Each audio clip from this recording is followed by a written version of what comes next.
Pause. Pause. Tsugung would weep at arguments like this. The heart has been entirely removed from it. You remember the orthodox arguments against Latins and Protestants that they are so cerebral they lose the connection to their spirit? It is not just a Protestant problem, but a Western problem. Read this argument presented here. I've seen all too many like them. To fundamentalists who prove God exists, atheists who have proved he doesn't. Look at it, we know no contra mechanism, ergo what we believe is absolutely and certainly true. There is no mechanism to decay the consciousness and thus it remains in potential but for dissipative forces. How many times have you seen that kind of argumentation? The problem reduces to two hypotheses, that I know of, and one is bad, so the other must be true, as we are in the physical realm where quantum mechanical effects are known to manifest. The problem reduces to two competing hypotheses on the nature of consciousness. TSK. It's riddled with word salad and basic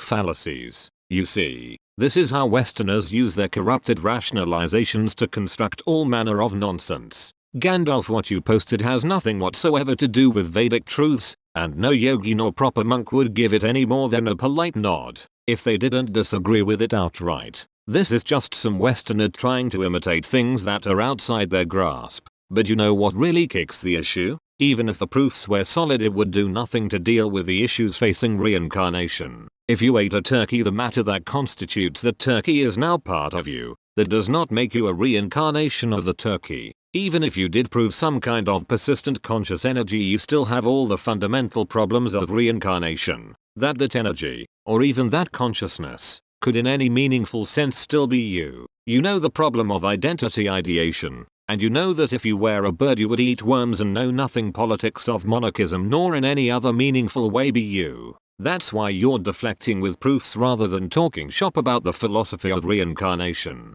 How it works, what it implies, what it doesn't imply. Yeah, I mean, just Luke Ford and the dangers of e-personality. If he's an introvert, incel or whatever, and when he comes out on the internet, he has this, like the dark side of his subconscious becomes conscious. I mean, to me, it's obvious. It's what happens. It's what's happening to you on the same way. But your unconscious, your subconscious is different than Gandalf's subconscious.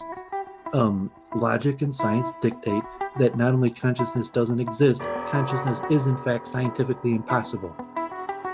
And yes, it is going to involve math and calculus and science and computer programming. I'm sorry.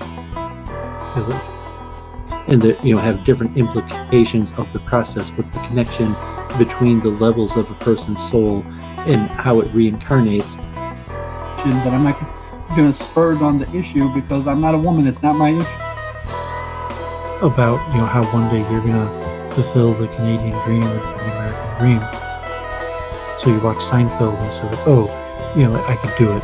I'm going to go out tomorrow and go to work and have a great day, and I'm going to be successful. And one day I'm going to have my own apartment. I'm going to have my own parties with my own friends over, and I'm going to have my own possessions. I'm going to see things that I want and just buy them. Yeah, but that's just so to say, a worthless opinion of yours.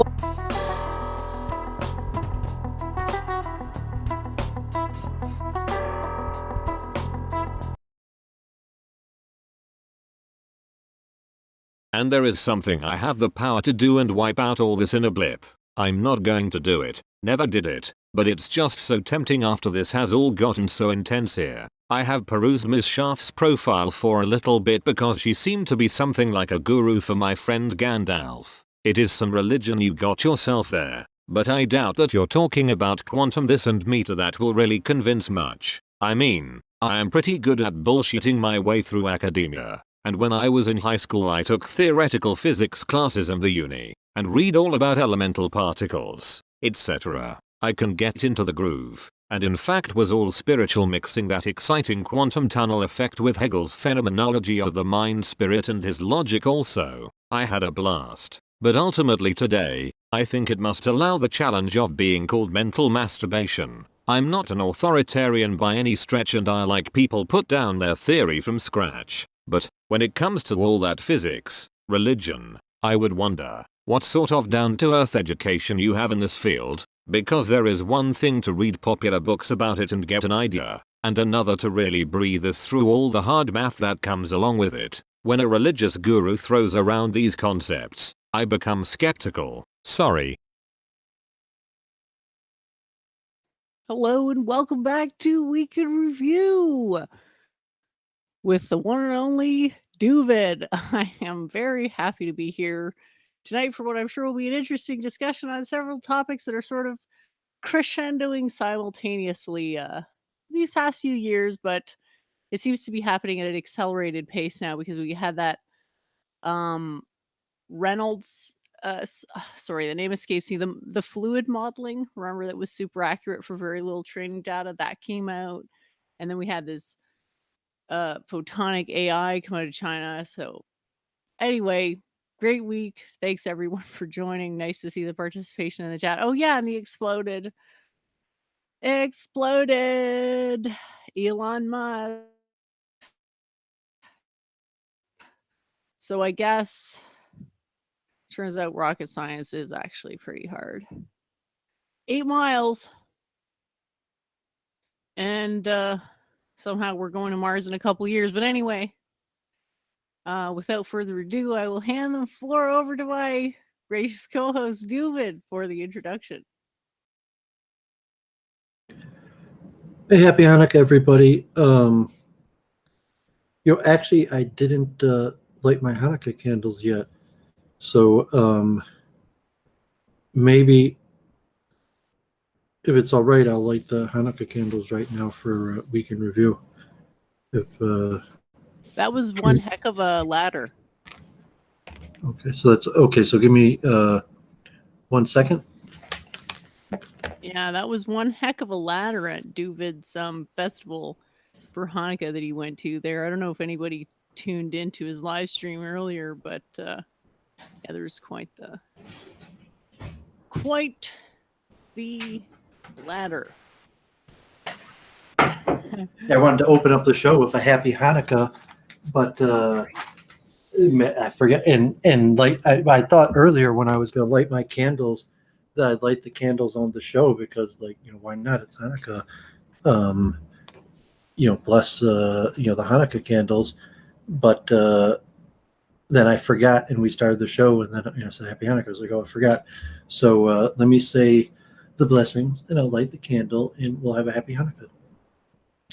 Baruch atah Adonai Eloheinu melech haolam asher kiddushanu b'mitzvosav v'tzivanu lahadlik ner shel Hanukkah.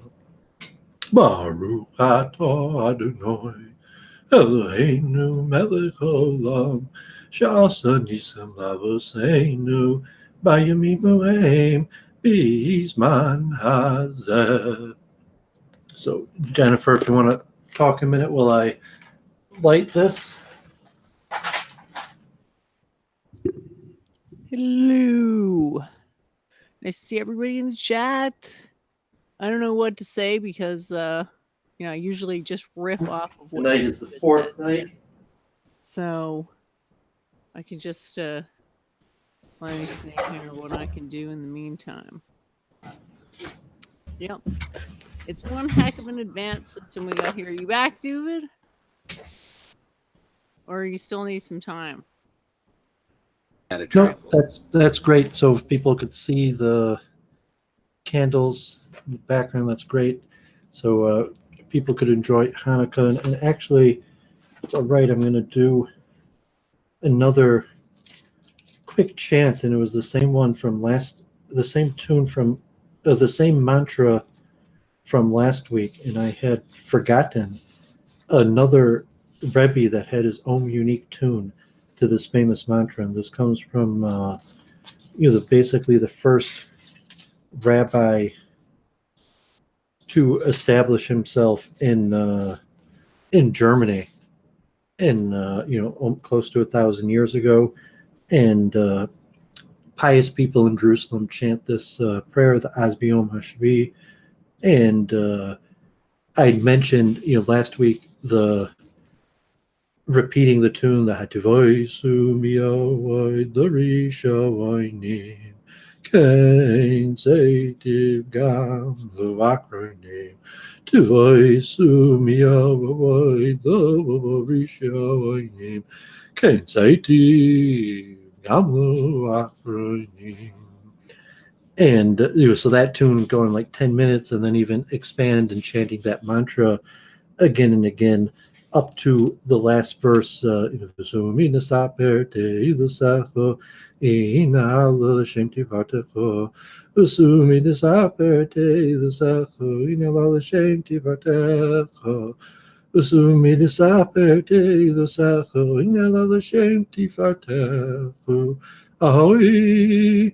Veyani beyoidi, hallelujah, hallelujah, beyoiri, oy vey vey vey vey, yani beyoidi, hallelujah, boyri, hallelujah, hallelujah, boyri, yani beyoidi, hallelujah, boyri, hallelujah, hallelujah, boyri. So I did that last week, and because the Hanukkah made a little more cheerful and a tiny bit more chanting than usual, and we got the lights. So there was this other Rebbe I mentioned, the Kretschnofer Rebbe, who within Hasidic circles is very renowned in Jerusalem. And I mentioned he was basically the first Rebbe whose Tish I started going to, and then I started going to other tishes, but I learned quite a bit from him, and he had his own tune for Asbiom, and even at the end in part of the same mantra. So I just need to concentrate 1 second and find this. Do you want to say something for 1 minute while I try to find this mantra?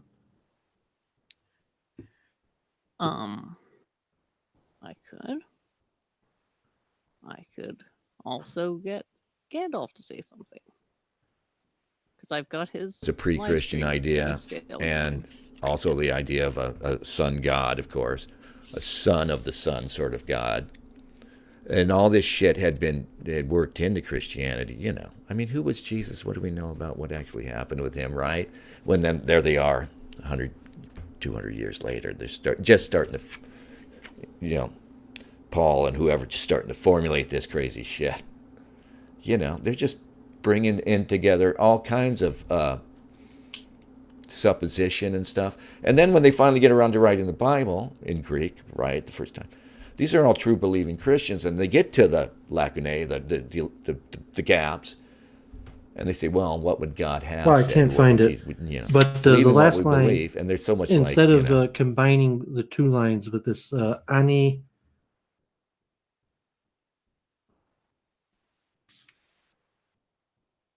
Oh, are you ready for me, Jennifer? Yeah, you can go ahead. I just had other audio playing from the show that Gandalf's on right now. I have no idea what was said, because I just had no idea what to say. Okay, yeah, I apologize. I had prepared. It's fine. It's fine. No, it's the power of these into mantras. A subject, I'm gonna start rambling, and I don't want to have to stop midway. It's the power of these mantras that for some reason I'm being prevented from finding the mantra I want to. But the same mantra from last week, there was a different tune from the Kretschnofer Rebbe that never became that popular outside of Kretschnof. Like I mentioned, the Sklen tune that I chanted earlier became quite popular among almost all Hasidim, and even Jews in general might know the tune. The Kretschnof tune, I don't recall becoming that popular outside of Kretschnof, but it was actually quite a good tune. And instead of the opening with the Sumid Nesaper mantra, it says the full line of the second line of it. Biani bioida halalu ba'oiri v'yavarchu kol yemei tzavoy. Well, I shall live, I will laud my Creator, and I will bless you with all the days that I can marshal. Here it is translated, but saying, as long as I'm alive, I will thank my Creator. So I did the kind of cute tune, the Aoi Beyani Beyoy.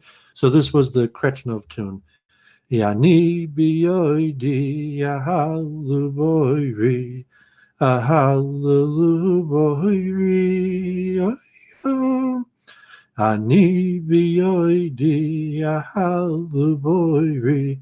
Hallelujah. Vivachu, call you Mesavoy. Vivachu, call you Mesavoy. And unfortunately, I can't find the mantra that the Rebbe used to chant one of these tunes. It was a famous tune, and I remember the tune, and I thought the words, and I just can't seem to find it. I thought it was from that same tune. I could be wrong, but powerful mantra, Hanukkah message. As long as I'm alive, I'm gonna thank God. I just did the stream with Rabbi Bergstein. We had a big concert, drive-in concert, 150 people probably came. Like 50 cars, and we had food truck, falafel, Chef Carrie's, popular here in Metro Detroit, and the menorah lighting. The rabbi himself, almost 80 years old, got up on the ladder, and so we did our best with COVID-19, put together a good program. Props to the rabbi. I hope I got his speech and everything. So that was pretty good. This week, tomorrow, I'm going to be giving a talk on a program in Jerusalem, and mention that with the same program that was on with Roseanne, Lowell Gallen, and Les Glassman, and I'm going to be talking about why the Jews should oppose censorship and support free speech despite rising anti-Semitism. And so hopefully we'll talk about that more. Maybe even Gondorf joins. He could give me some recommendations. I did a stream on the multiple truth hypothesis again, and I read 3 papers, and that was quite interesting. Further insight into what's called cognitive maps and this concept of mental labor. What does it mean to somewhat like attention, but not attention, but you work harder mentally, and a comparison to labor supply theory, and in like a least energy usage understanding kind of consciousness, and also the original paper from AlphaGo, AlphaZero a few years ago, like 2017, the main paper in the introduction of their algorithm. So hopefully a lot more coming. I did Charles Moskowitz also, and it was interesting. I also talked with Luke Ford once this week, and I did some research. The Christopher von Jerkness versus EMJ debate on Adam Green on D Live. So I'm not sure if Jennifer watched that, but I watched that. You want to give a little commentary, and then I talked with Charles Moskowitz and Luke Ford, and I brought up this topic of the 1240 disputation between Yechiel Meperes, one of the Bali Toisvos, and Nicholas Dunnan, who apostate to Christianity, and this disputation between the apostate to Christianity, Nicholas Dunnan, and Yechiel Meperes in 1240. That was in front of, I think, Louis IX and his mother, and leads to the burning of all of the Talmud in Paris. And the Jewish legend of what happened versus even some new data, newly released Latin documents or research. So I'm going to maybe analyze that in the talk tomorrow. And I got some new books. I ordered more books on information theory, evolution, and the idea of data in science, and what does information actually mean. And along with these books on expertise, I think I showed last week, or at least on my multiple truth hypothesis stream. And it's actually a complicated topic of what does expertise mean? How does one acquire expertise? And if so, how is expertise transferred from one domain to another? And one of the world's experts on the topic is a chess player. So I plan on doing a stream on this scientist Gobet in Sweden, who was a psychotherapist or some psychologist and a chess master, and has done quite a few studies and written quite a few books on the topic. So I might do a whole stream just on his theory, and he's one of the most advanced proponents of a chunking style theory. So eventually, once I cover this stuff, I'm going to try to demonstrate why Doooovid does not actually think that thought arises from the brain. And like in the article I showed about the cognitive map, where you talk about the hippocampus and the planning of the brain for movement and recognizing three-dimensional space, that the assumption of cognitive sciences for what's called the solved problem of consciousness, of just basic thought arising from the brain, is assuming that these hippocampal processes in the prefrontal cortex that allow us to recognize space and move and anticipate and take new information and adjust, so to say, our spatial map in our head. And we even have a pretty good neuronal understanding of what this spatial map in our head is and how the process works, that most of the answers of the solved problem of consciousness that claims that thought arises from the brain claim that it's the same hippocampal process involved in spatial recognition and planning that is in charge of all thought processes. And so I'm going to demonstrate why I believe that is false. And once deflected from science's best explanation for how thought at all could rise from the brain, to say, in fact, it doesn't. Thought does not arise from the brain, and start using the multiple truth hypothesis to analyze how thought actually comes from another realm. And so I'm excited about that. There's a lot of work. And, so with that, I appreciate Jennifer keeping this going week in review, like, her inspiration. My work is, bearing fruit. And I think this, coming year, God willing, you're going to see the multiple truth hypothesis, evolve into a book, and hopefully a theory, maybe even a computer program. We'll see an AI, if there became a budget to it, even be like AlphaFold, where there'd be Doooovid multiple truth hypothesis AI algorithms trained to solve problems. And Jennifer, of course, would be welcome to be involved with that. So happy Hanukkah, everybody. And the blessing of the Hanukkah lights and the menorah hopefully should bring lightness to all the dark places in the world. So happy Hanukkah. And with that, let's hear Jennifer's week in review. Thanks. There's a couple of questions in the chat that are addressed to you, so I'll let you have a look at them, and if you want to give an answer, feel free. Yeah, so I've addressed this many times. If you want to do it right now. No, I don't think Kevin. I think Kevin McDonald objectively is philo-Semitic, not anti-Semitic.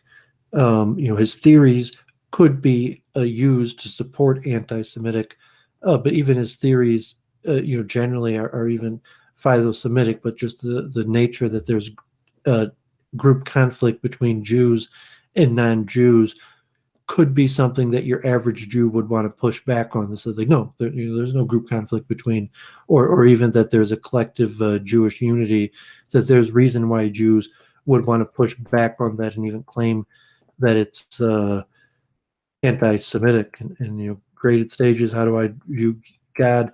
What is your rational view on God? And I have rational views, but God is beyond rationality and requires submission. So God is our creator, the creator of everything, monotheism in general, a belief that God's nature is merciful, compassionate, but like a view on God as a Jew, just means that I believe that God is the God that chose the Jewish people and gave the scripture to our prophets, gave the prophecy to our prophets, and, is personally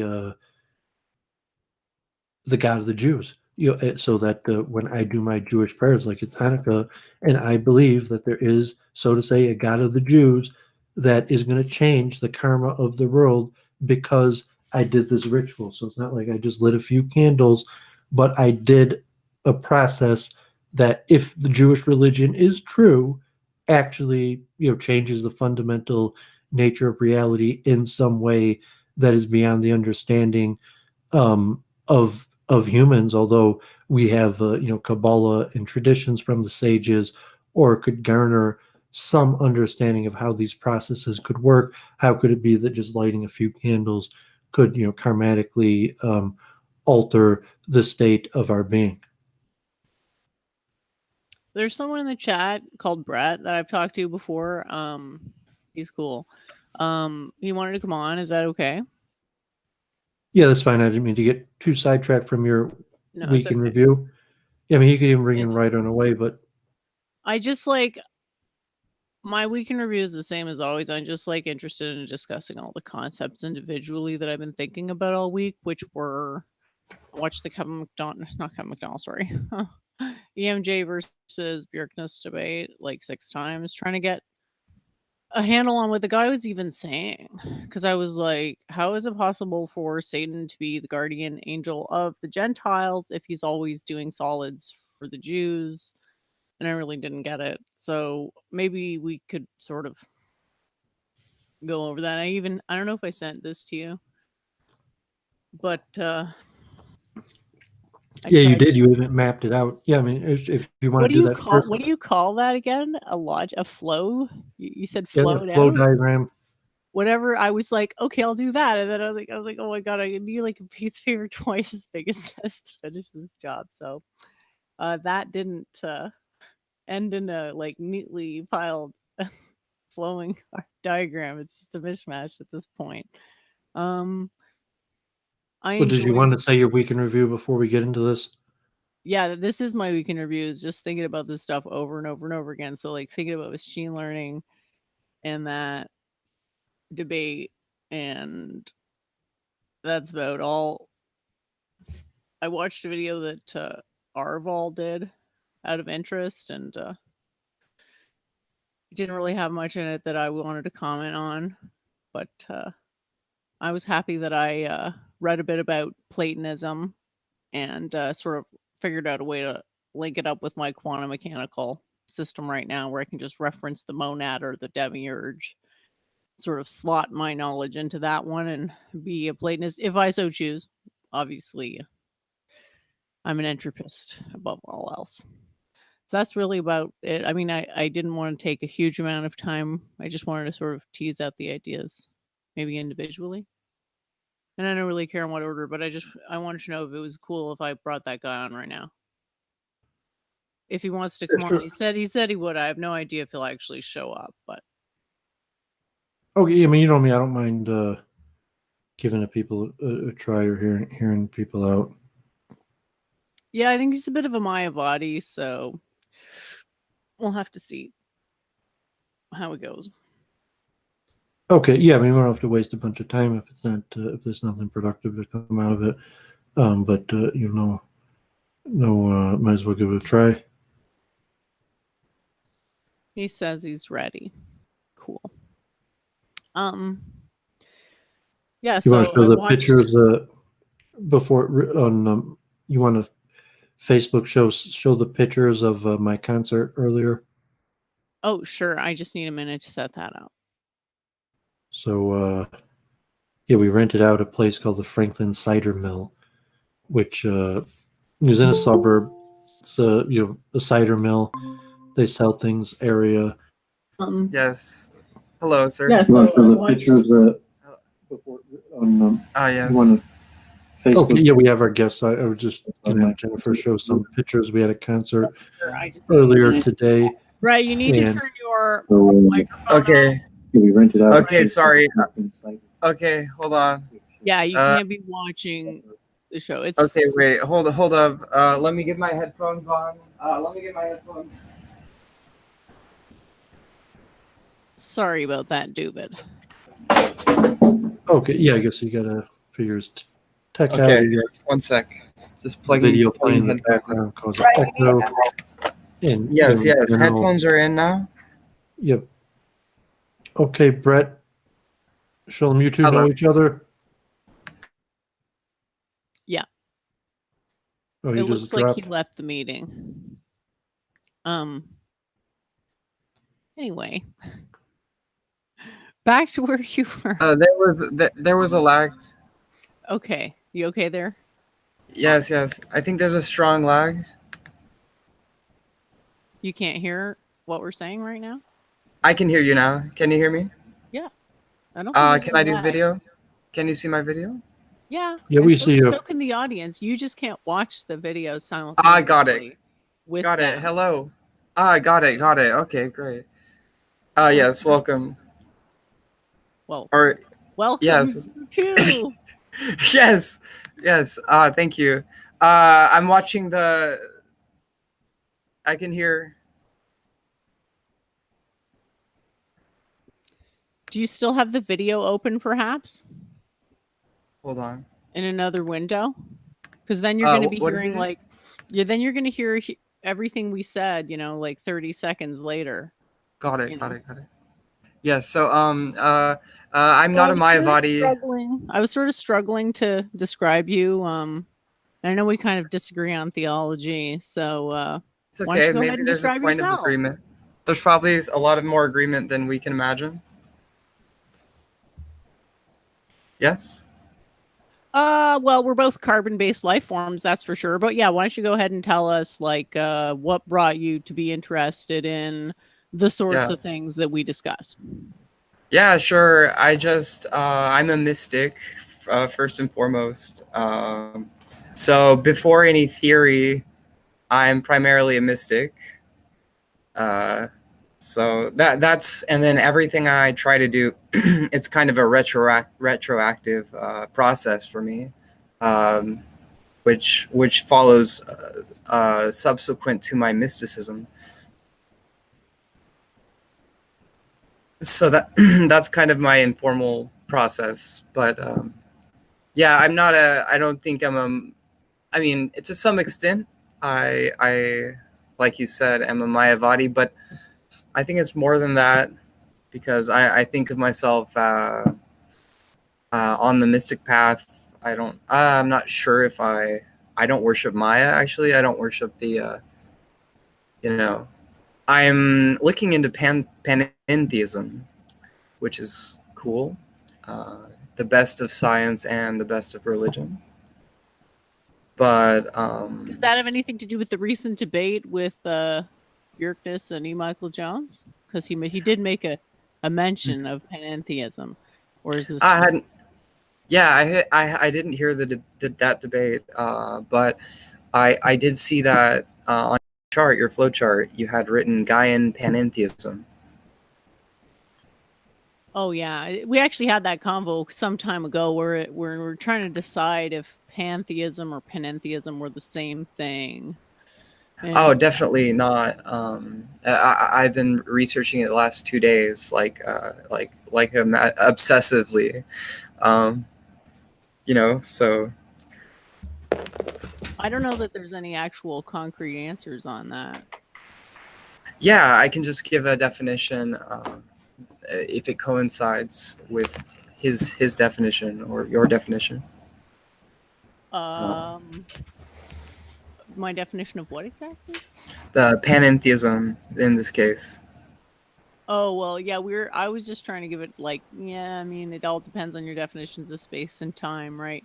Everything cycles back to definitions, and then you got to spend, eons deciding whether you agree with definitions or if they're reasonable. Yeah, so this is what so this, psychologically speaking, this is what's called secondary process. Right, so which is fine, but it's not the full scope of human potentiality.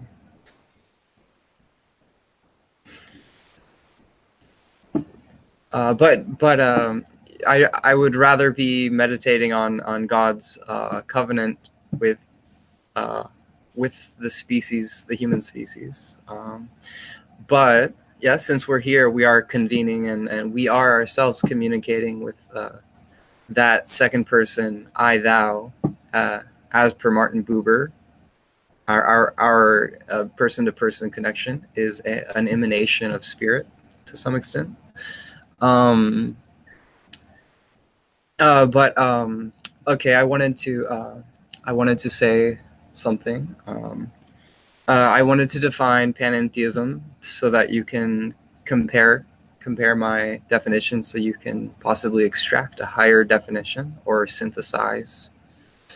So my definition of panentheism is a God which is in the world, because it is beyond the world, and at the same time it is phenomenologically emergent.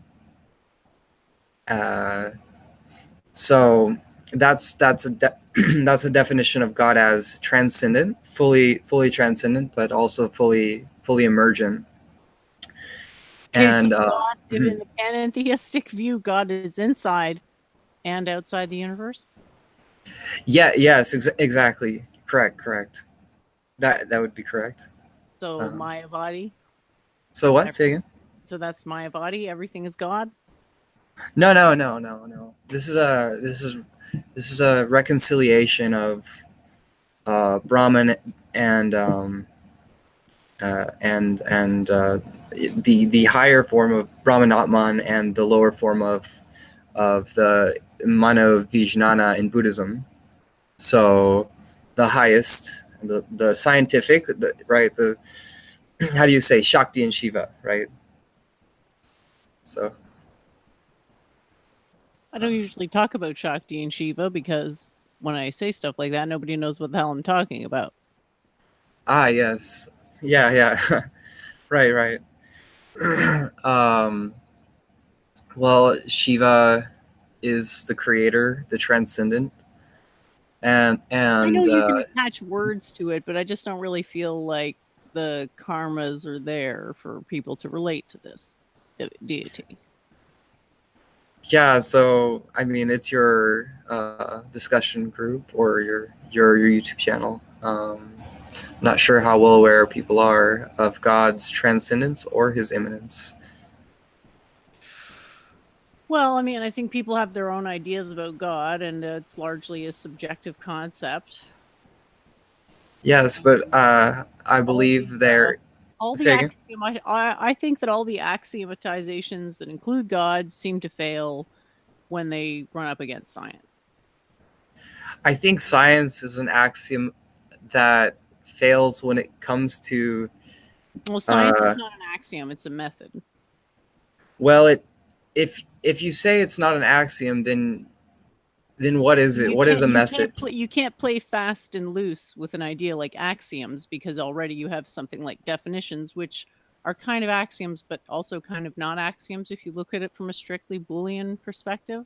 And if you want to go and say something, well, science is an axiom. But I wouldn't talk about it from a Boolean perspective, but I would talk about it from a. What I'm saying is that science is a method. It's a method. It's a philosophy. It's not an axiom. It has axioms. Like I can list you the axioms. As a philosophy and method, I mean, there's an axiom waiting to be developed or understood or processed. What? Science as method is not divorced from the axioms of self, the axioms of ego. Actually, yeah, it is. Yeah, science does not accept self as axiomatic. It says that it doesn't. It refuses to axiomatize consciousness. Well, that's an improper relationship to self and to consciousness. Well, that's what Occidental science does. So when people think of science, they think of Occidental science, not continental philosophy. What you're saying is that science ought to include the self somehow. Well, I'm not. Yeah, well, because you can never derive an is from an ought. Well, you can't, but it's easy to do, trivially easy when you can estimate, make estimations of parameters that you've defined as being the hierarchy of valor/morality. What? Okay. All right. Well, it's easy to do an is from an ought if you set your boundary parameters. The computer can do it way faster than we can. Would you repeat that again? I didn't catch that. I said it's easy to set an is from an ought if you can Ah. set your boundary parameters right. The problem is that people can't see their way to agreeing on the axioms that would set the boundary parameters for this type of moralism. Oh, okay. I see. Okay. That's a fairly interesting point. Thank you. Mhm. Yeah. Well, you know, it's what I do. Yeah. Thank you. I would just say this. You can say for any ought, you can say that it's contextual and therefore that it defeats the contextuality of mechanical or quantum phenomenology to some extent. I don't know if that made sense. Not really. This seems to be an impenetrable jargon. I mean, I've run Yeah. up against some impenetrable jargons, but every time that I talk to people who are working in the field, they were on some level interested in making it more accessible to commoners, i.e. uninitiated lay people. Whereas here Yeah. it seems like you're trying to make the jargon inaccessible. So it's like, it's kind of the same with Kashif. It's like, I don't know what the hell you're talking about. And if you can't make it make sense to me, then it doesn't make that much sense. And what are the chances if I don't understand it, what are the chances anybody else is going to understand it? I see. So, I mean, I'm not speaking impenetrably. Obviously, I think when you refer to... when you use a word like, what did you say? Phenomenology. When you use a word like that, it's like, it sounds like you're trying to sound smart. Well, I'm talking about existential therapy, perhaps. Existential also sounds like a word that people use when they want to sound smart. Like, I don't think I've ever used either of those two words. Well, well, quantum physics sure gives us an existential awakening to some degree. So yeah, it does.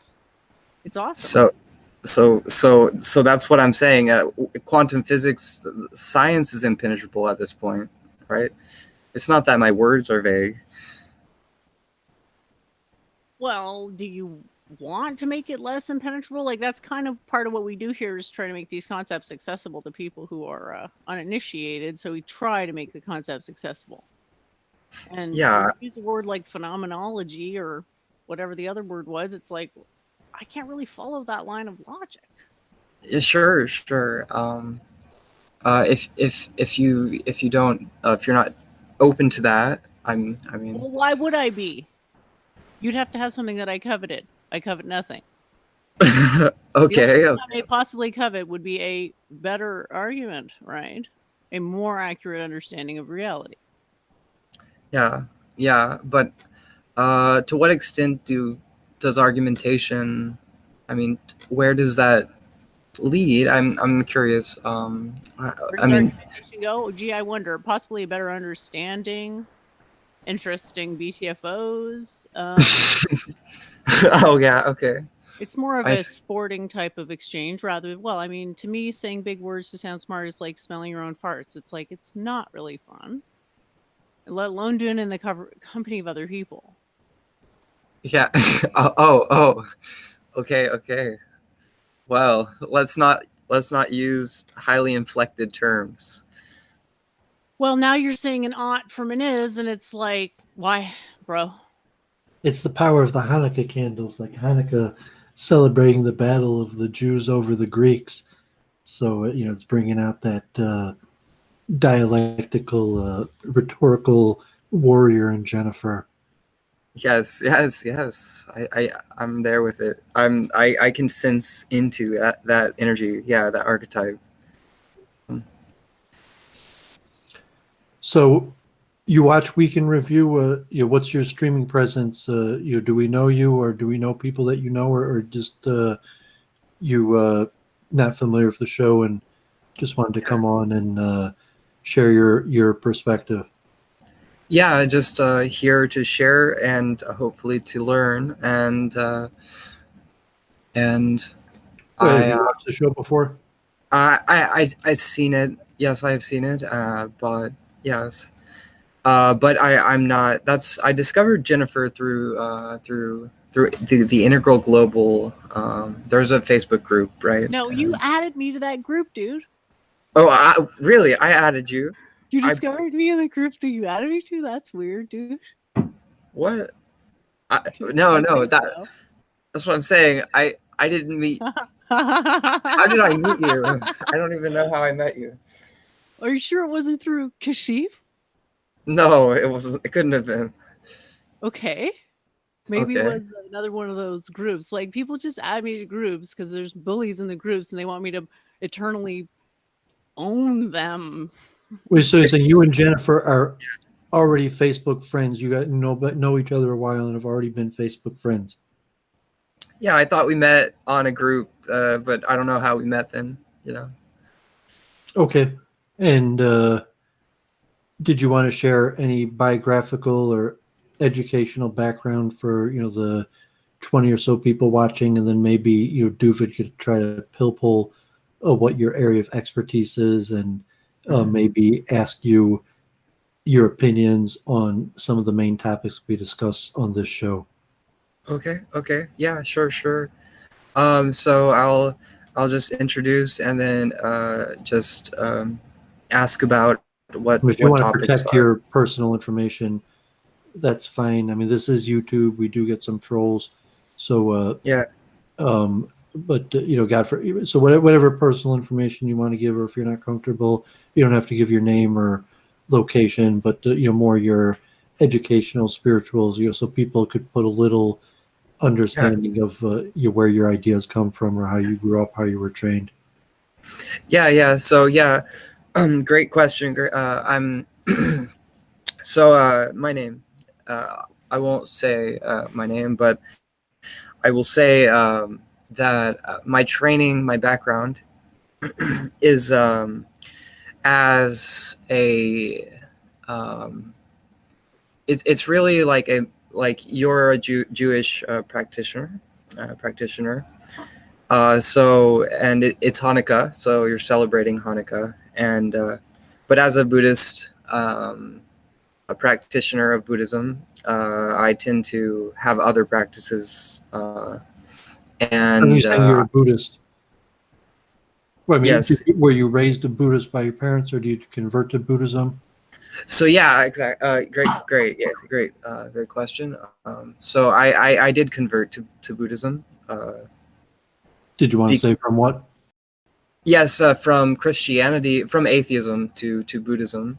Well, I went through a Christian phase, and then I developed towards atheism, disbelief and non-belief in God. I used to watch a lot of like Richard Dawkins and stuff, and then I eventually became a educational Buddhist. background do you have? Mhm. Do you Yes, have a what? college degree, or what type subject?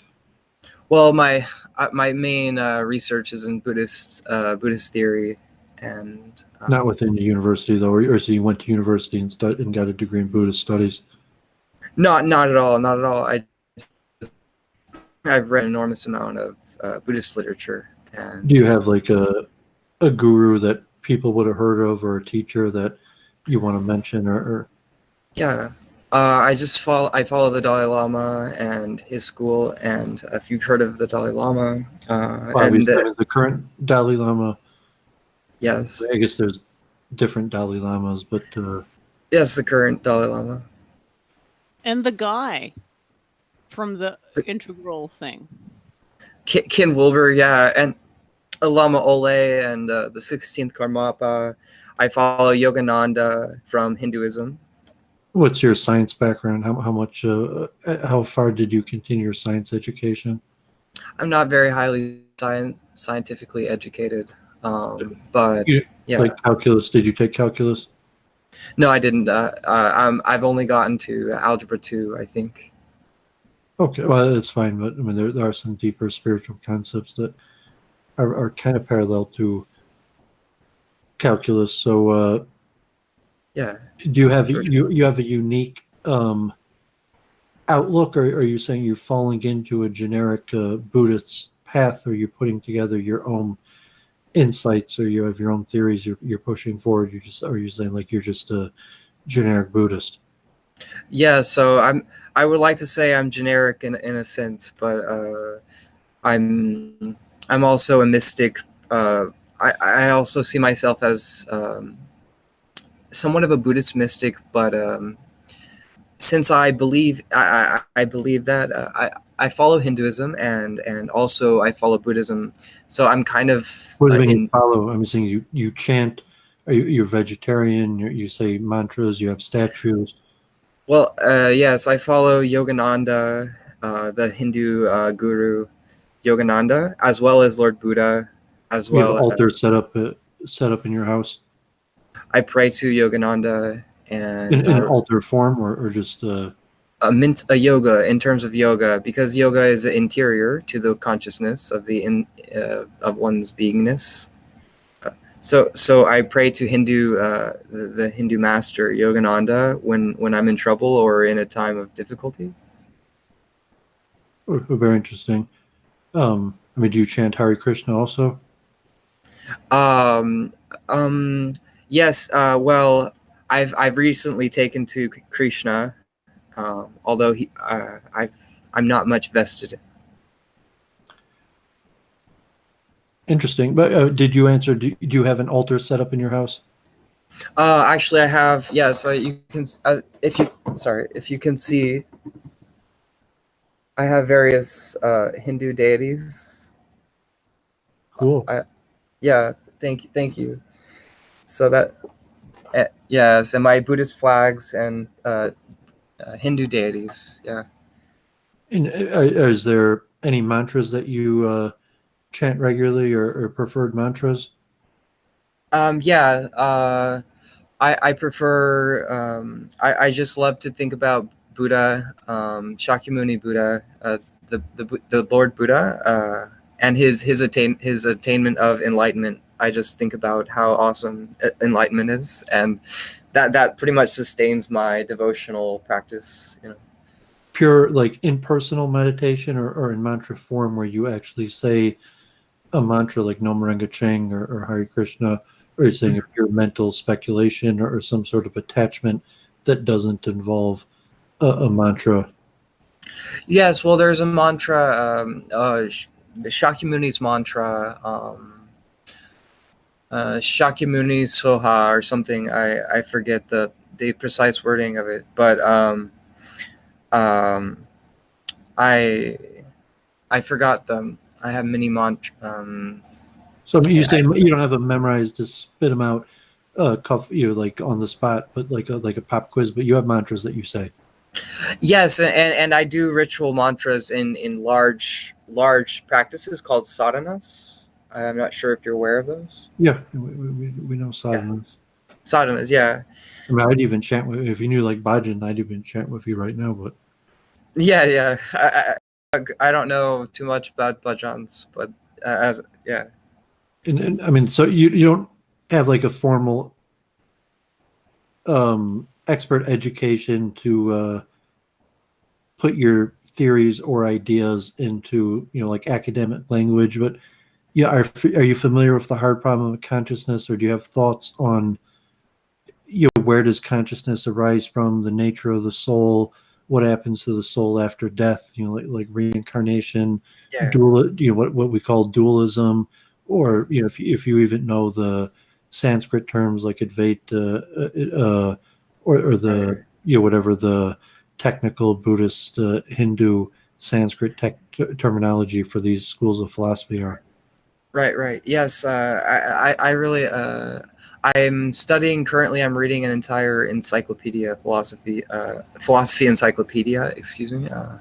So I'm studying. It's an amazing. I'll send you this source, but I do have an opinion on the hard body. Like, I am putting it in academic language. I'm trying to translate into academic language my mystical practice. So I'm reading this book called The Atman Project by Ken Wilber, um, who shows the stages of advancement from the gross body to the subtle body to the spiritual body, or to the non-dual. But it's only later in this man's career, Ken Wilber. It's really only later that he develops a theory of non-dual, or how do you say? He develops an answer to the hard problem of consciousness, which the real answer to untangling the hard problem is to recognize that every mental event has a neurological component, and that anytime you reduce the neurological to, or how should I say this? Having evidence for something is fine, but as soon as the physical and visible, the empirical reality collapses the actual interior of a substance, then that substance is rendered futile and dissociated, functionally dissociated from from the very identity. How do I say this? The solution to the mind-body problem is basically in gosh, it's hard to put it, but I'm looking up the wiki right now. There's something about his essays, including one of his own, or these essays, including one of his own, looked at how holography and the holographic paradigm relate to field of consciousness, a term for unitary consciousness, one taste. I mean, there are 31 references to consciousness on the wiki, but in terms of a unified field model of consciousness, you'd be looking for something that would be short and sweet, that would summarize it in palatable axioms. Yeah, me and Jennifer both have a scientific background. Me and Jennifer both have a scientific background. I'm an engineer. Nice. Jennifer has a degree in math or physics. Nice. And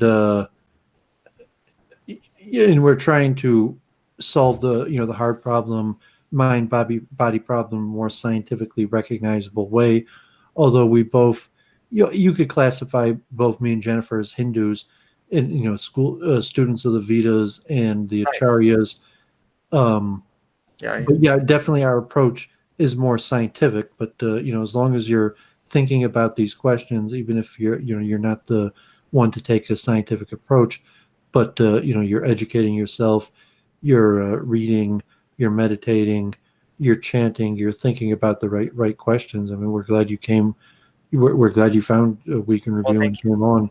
And you and Jennifer could probably debate and disagree a lot about quite a few things. Like whatever your goals are. And stream. Are you a streamer? Is this your first time on a stream, or?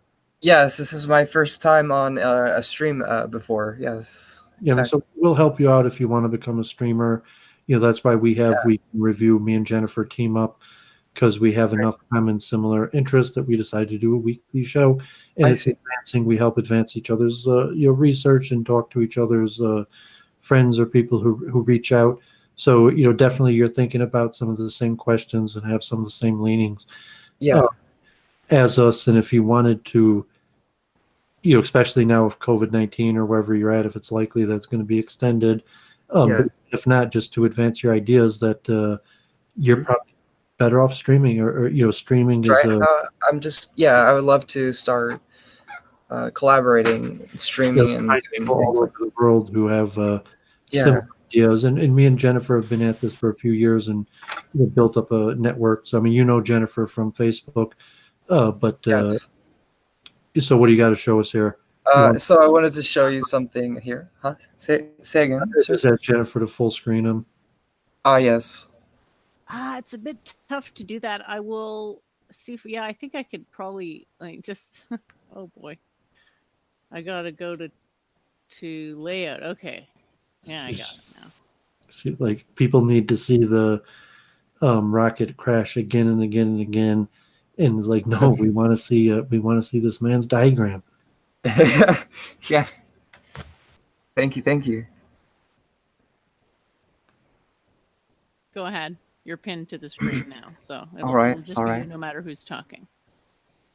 So this is our depiction of the emergent qualities and a layering, one possible layering of the emergence of you know, intuitive rational thought at the highest level, which is that represented by this electrical current on top. That represents intuitive rational thinking. It also represents a brainwave pattern. So that's kind of where we're going in evolution, that emergent layer of contemplation. And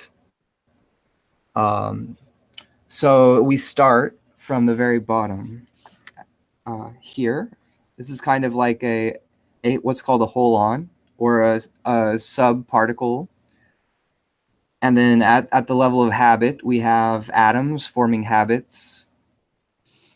And we rise up to the level of the reptilian brain.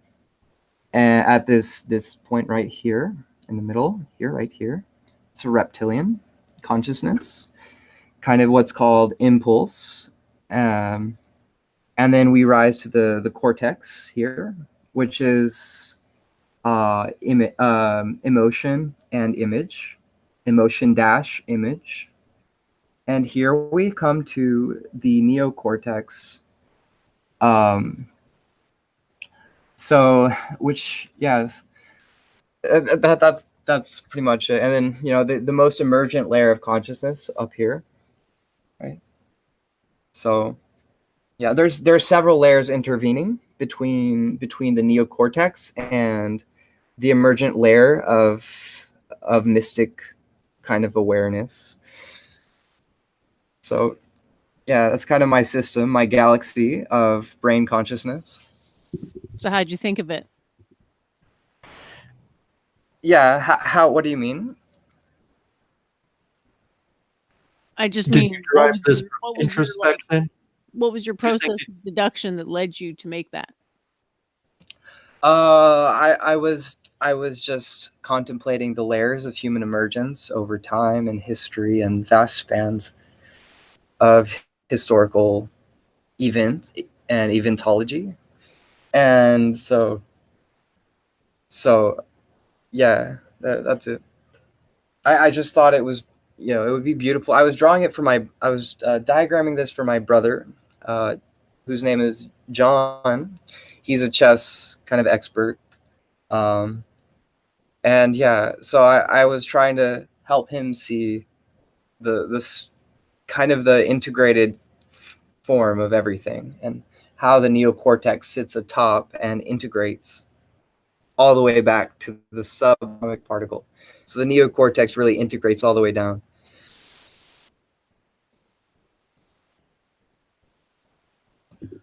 Okay. Yeah, so if we were going to take apart your theory, we stuff, you know, like what's integrating? What's the substrate? Ultimately, every question comes down to, like, what is your substrate? The way Doooovid says that is multiple truth hypothesis, because he speculates that the substrate is axioms. Whereas I'm trying to make a physical argument. I'm saying the substrate's physical. Okay. A multiple. What is a? How do you define a multiple truth hypothesis? Well, that's my theory, and we would call it a framework for understanding the truth. And my search for truth led me to conclude that in all likelihood, there has to be multiple truths that are contradictory. And from there, I conclude that there is not only one truth that's correct, but truth is beyond our understanding. So what relies at the truth level, we have to recognize that we don't know and we maybe can't know. Hence, we need a framework to investigate it. And so the multiple truth hypothesis is a way to work with axioms and see the implications of those axioms, and have different systems with different axioms that could be useful at the same time, even though they contradict, and possibly a positive on what truth actually is, where it'd be kind of like physical, where you'd have a type wave equation and a truth discovery method to say truth could be like a probability curve. We can't really know what truth is, Okay. but maybe we could derive a probability curve that shows weights the various options. And when you look at your processes like the hard problem of consciousness, Yeah. free will, decision making, Newton's quote, the definition of intelligence is to hold multiple conflicting ideas in our head at the same time. So I'm grouping it all together in what I Right. call the multiple truth hypothesis that could benefit Uh, epistemology for understanding the whole universe, or a simple personal level for a person, trying to, like, can you be a Buddhist and Christian at the same time?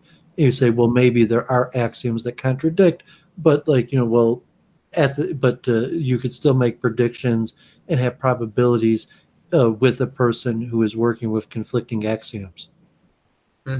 all right. Yeah. And maybe in I'm a pure mathematical form where me and Jennifer would try to write it in an actual mathematical form where uh, well.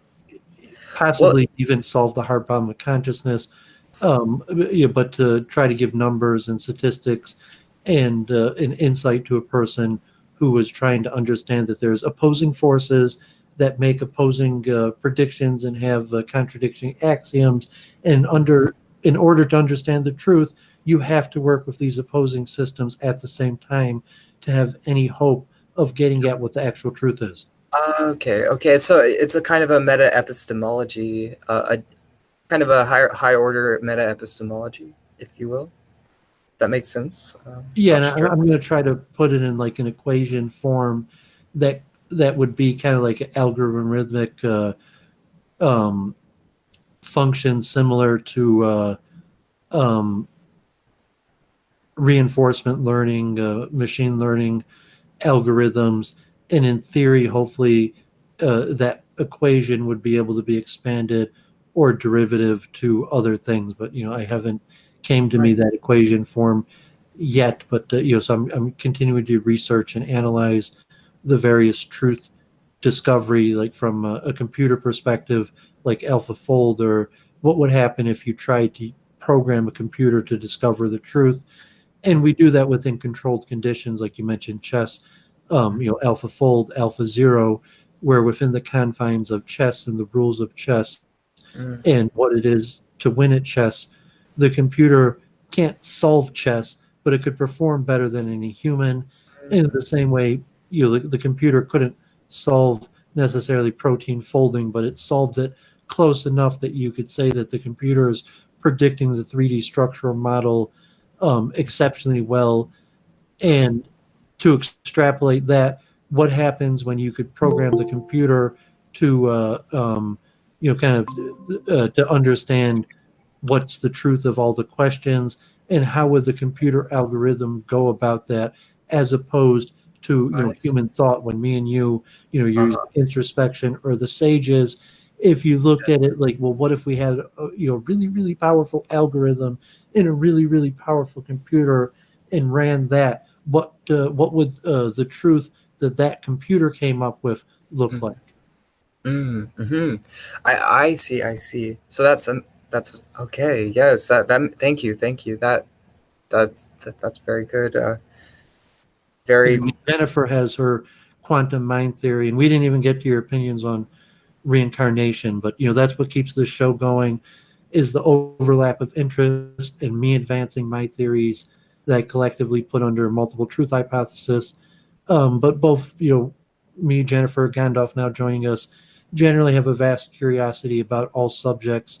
And Jennifer specifically, she's advancing her um, what's called the quantum periodic table and theories of quantum mind, as well as other things. And you just, basically everybody watches Week in Review, and long term generally has intellectual curiosity about everything. Some things wow. more than other, but to anybody who is intellectually the joy of figuring things out and has figured something out and can express that, usually we enjoy hearing it. Wow, very wonderful. Yes, that's very good. Very delighted to be able to be here. Thank you.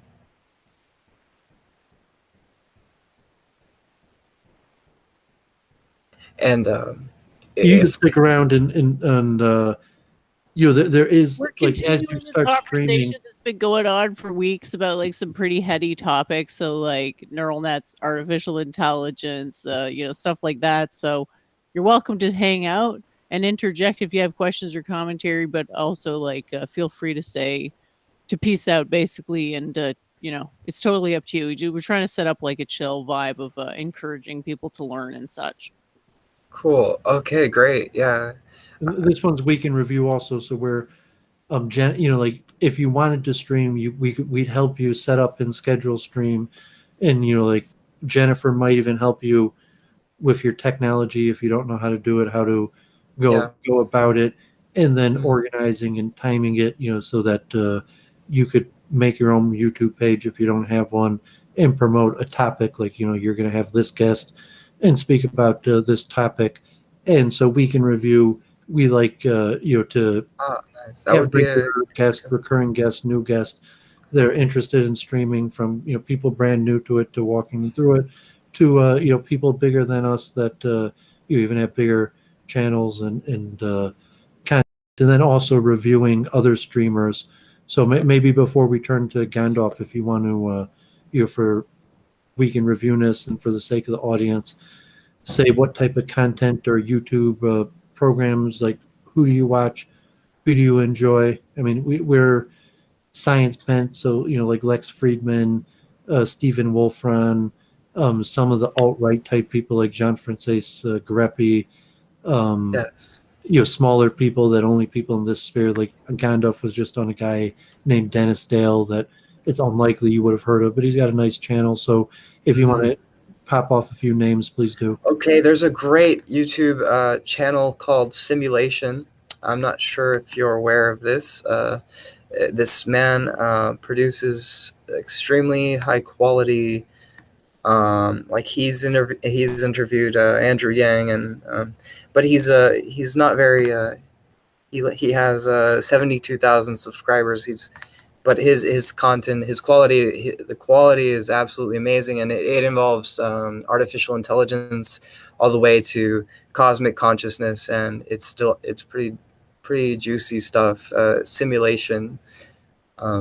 It's just if I just looked it up. It's you'll be able to find it if you look simulation up on YouTube.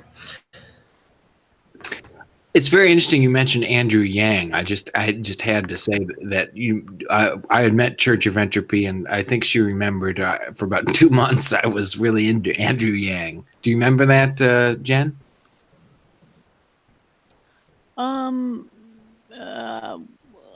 Not actively. I seem to remember actively forgetting that happened at some stage. But thanks for reminding I do. me. I mean, I have the evidence on my channel where Gandalf debates Halsey, and Gandalf is Yang Gang, and Halsey is opposing it, and that's still on my channel.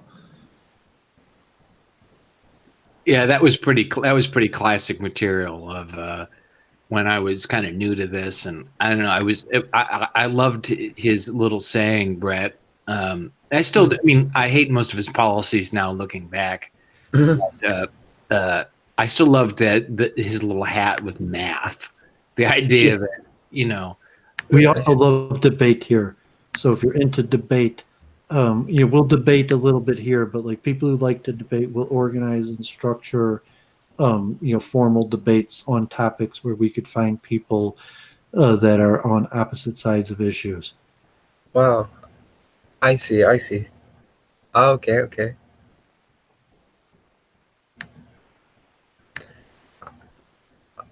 So I'll take a break and let I could be a domineering because Doovid's kind of like a no nonsense. Don't like to waste time, so I'm going to take a little of my meds and reheat up some of my pizza from earlier. So I'll let you guys talk, and I'll be back in a bit. So, but I appreciate you joining the stream. I think if you do want to become a streamer, we'll help you out. You could become a regular here, and you might meet some of your first people. Your places to go if you don't know where to go, on Week in Review. Okay, thank you. Yes, I really appreciate that. Thank you.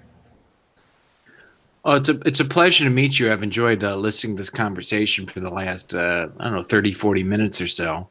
It's always good to see this community growing. I love seeing people want knowledge and truth. I mean, we live in an age in which there's so much confusion, it seems, and trying to get more light than heat is kind of quite a challenge in this current environment. So just to see anybody want to walk down the path of greater knowledge and greater spirituality is always a good thing to see. So I encourage you on that front, and we'll always back you insofar as that is a goal of yours. Oh, thank you. That's very kind. Thank you. Appreciate it. Gandalf? Yes. This has been kind of been a very, very fun week in streaming Church of Entropy. We spend a lot of time. I was on Luke Ford's yesterday. I mean, what did you think of my about 15, 20 minutes or so on Luke's? Well, I kind of felt bad that I realized in retrospect that I sort of put you on the spot. About the monad thing, but I thought you improvised pretty well. And yeah, it was I got a clip of it. I can't remember exactly where I put it. It's got a million things going here, but theoretically play that at some point. I'm always interested when you play my clips and give your analysis and meta-analysis on it. I think what I liked about it was I think it's important. I mean, increasingly, I don't really like commenting a whole bunch on current events, whether on Parler, on Normie Book, or on YouTube. But I do think it just metapolitically, it's pretty significant that the American so-called right wing kind of lost pretty badly with Trump at the Supreme Court, and it's just interesting watching people have to change their minds with respect to what they think things are, because I think people have. Trump is really a case study in a cult of personality. I mean, I can't think of maybe the early Obama was a little like that, but never in my lifetime have I seen a president cultivate such a cult of personality. And it's like one of the things that Church of Entropy has written a lot about on her blog is the nature and evolution of cults of personality. And I think as we watch this cult of personality start to kind of breathe wounds a little bit, we can look back and see, what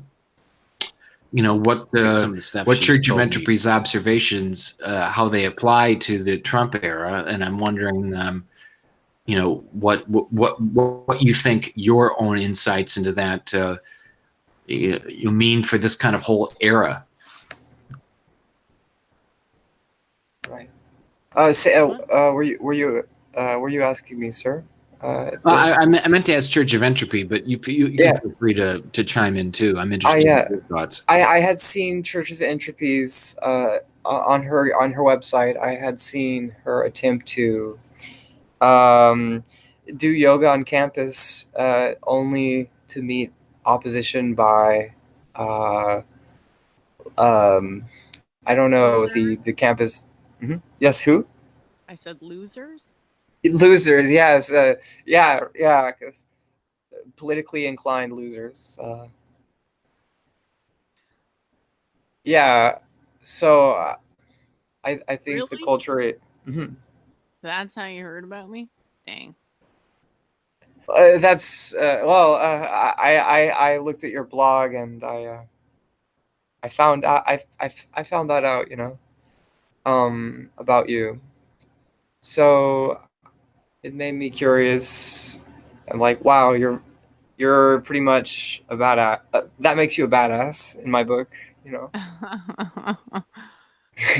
I am actually quite a bit stodgy for tradition, but yes, in that case, sometimes you have to just do things when people are doubling down in the wrong direction, right? Right. I see. Yeah, I see. So you before you guys were talking about the monads, right? Yeah. I see. Well, I mean, I there's see. only one monad. I don't think it offers itself to a I don't know. Yeah, Might be a bit yeah. confusing It's to got. refer to monads plural, but okay. Yeah. Of course. I've been studying them recently in relation to philosophy. Um, So yeah, I yeah. just think we should go back to a more traditional view of that because it's scientific and it can be made even more scientific with my method, which you could call neo-Pythagoreanism if you were so inclined. Nice. Yeah. Nice. I Wow. I loved Pythagoras. I wasn't his biggest fan. The thing that's Oh. attributed to him in mathematics, he didn't actually come up with, so. Oh wow. Did you hear about That's the hypothesis that he was the one who wrote the Orphic hymns? Yeah. Well. Okay. I did. I'm not sure if I heard that. Okay. Because it I'm was not sure. proffered as an hypothesis and a reasoned debate, and I thought, Huh. it's a bit strange, isn't it, when you think about the origin of a religion, right? It's like, well, it didn't come from nowhere. But then you get Yeah. to reading, you familiarize Oh yourself with yeah. some religions, and you're like, there's no way it's just one person who did this, right? So yeah. It was the Orphic mysteries that enforced his beliefs, in a sense. The question is, is he the progenitor of that particular religion? The question is, were Orphic beliefs influenced by Vedism? Well, how can you know? Probably. I don't know. That's a great question. You can't really know. Well, the orthodox quote unquote mainstream interpretation is that the Aryan Kangs came from the steppe, the Eurasian steppe, Mhm. and they were the original Aryas. And the first mention of the term Arya is the Veda, so presumably they also wrote the Vedas. Mhm.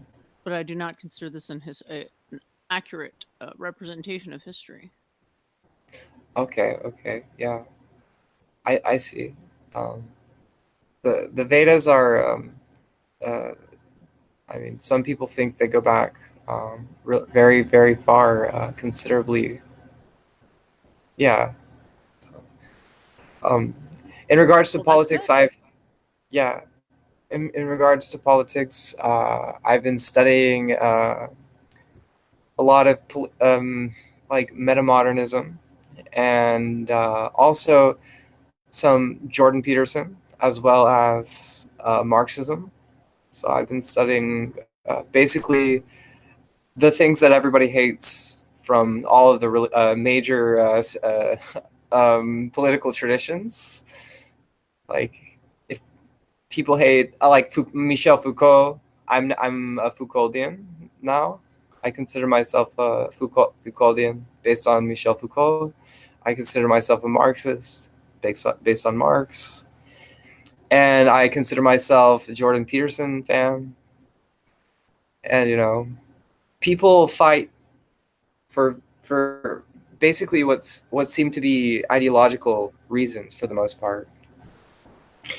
Um, so yeah, um, I'm wondering the extent to which political difference can be diffused um, if we try to see people uh, and what their kind of basic core values are saying about and yeah, I hope that makes sense. Core values like shelter and food is not Yeah. exactly debatable. Oh yeah. Well, precisely. I mean, You want to thinking go in terms core of math. values past that, you need to be funneling through an ideological canon, usually led by a personality cult. Mm-hmm. Problem is, everybody wants to be their own personality cult. They want to have an entourage of dipshits that simp over them, but they don't want to be in the company of anybody who's going to cause cognitive dissonance, i.e., make them look like a twerp and a small brain. Right. That's the biggest threat. It's like you're gonna have, like, Trump has how many 100 million simps right now in Washington D.C. or however many. Like, they didn't all go, but a representative portion of simps will appear at his command, right? Yeah. Plan trusters are the worst. But yeah, in terms of relating on a core values, it's like you got to agree on axioms, and then you have to agree on the primary interpretation of axioms. And it doesn't really matter for the average schlub, because the average schlub never knew anything that precise about any of those distinctions anyway. The distinction doesn't make sense. Yeah. Rightfully, because it's non-poetic. I mean, I'm more of a philosopher, and I think we should ban poetry to some degree. Don't fall Platonist that's on a us. bit extreme, don't you think? For me, if I think that I'm down to banning something, then I feel like it's kind of scraping the bottom of legitimacy barrel. Yeah, sure. That would be so. But I mean, it's what you focus on. Like, if you can't ban it in jail, it's probably not something that can be universally banned. Poetry has its place. It's just that people, need to understand that the prevalence of poets, musicians, etc., various classes of content creators, they have a different prevalence. Yeah. There's a yeah. Censoring is a bad idea in general. Yeah. But like, it's more like, should you have a class in school on poetry? That's a good question, because it's like, can that really be taught, or is it just something that gets wrenched out of a tortured soul the same way so much art does? It's so beautiful, but like the person who created it is all tortured by it, because they're like, it was just this image in my head, and I had to get it out by forming it or whatever.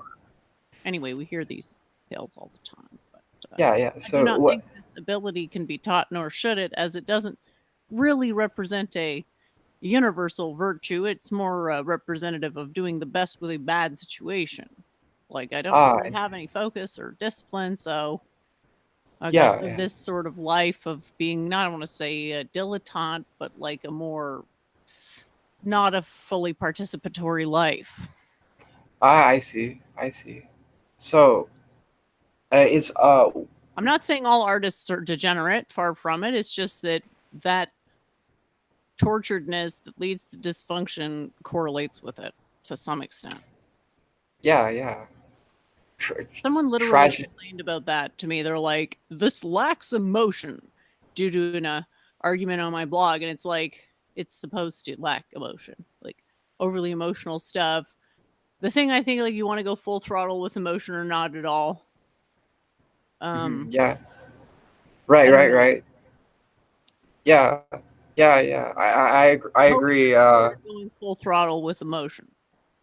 Say again. Poetry is sort of going full throttle with emotion. Yeah. So here's endeavor. So yeah, right. So Jean Piaget. I'm not sure if you're aware of Jean Piaget, who is a childhood developmental psychologist. I am familiar with him. Yes. Yeah. So okay. He's famous for doing experiments on a very small population size. Yes. Well, actually, I think over a long period of time, he's rendered a significant, and his children too. Technically, he experimented on his children, which is interesting. But they were kind of his developmental guinea pigs. But regardless of that, he invented a theory called genetic epistemology. I'm not. Yeah.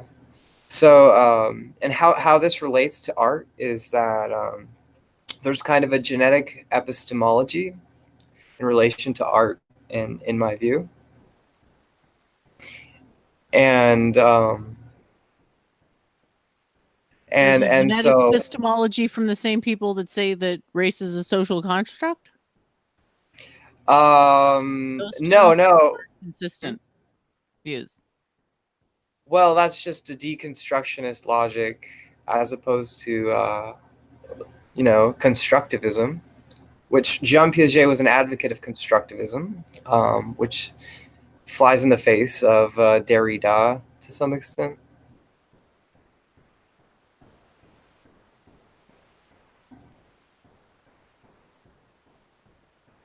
No, that's evidence of compression artifacting. It is not evidence of multiple Doovids superimposed in space-time.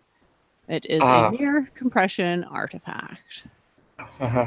There's this guy who's like extremely bothered by my existence in the chat right now that literally thinks I'm trying to recruit you to a cult.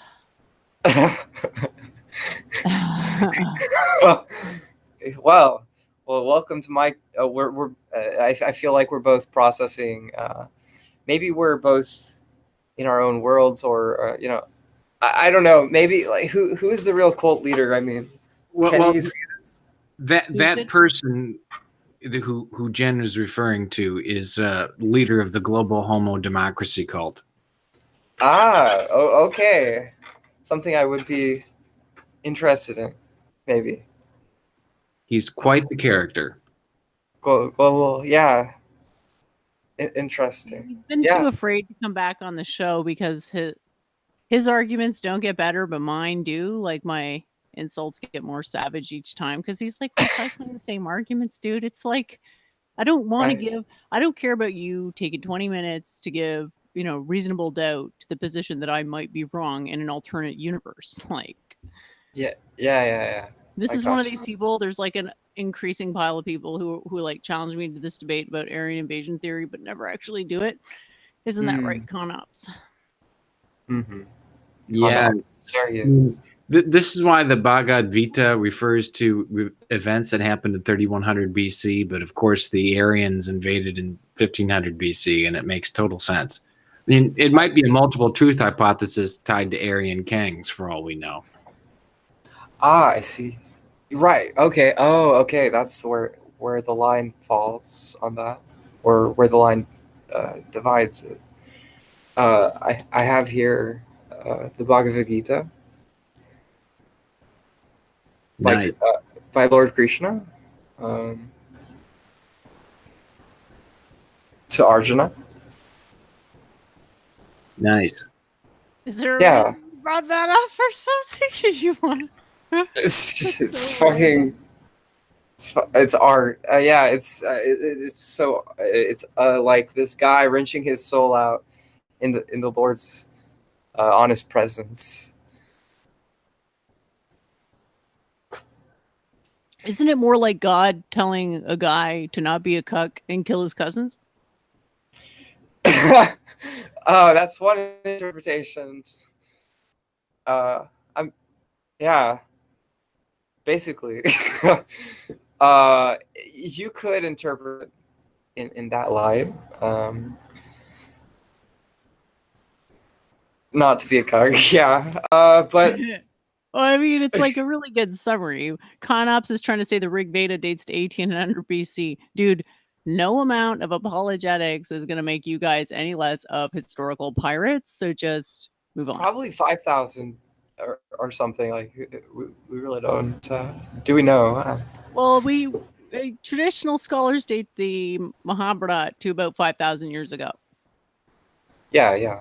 And the Mahabharata had references to Veda, so if it was making references to Veda, that means Veda was already well established by 5,000 years ago. Yeah. I mean 5,000 BC as far as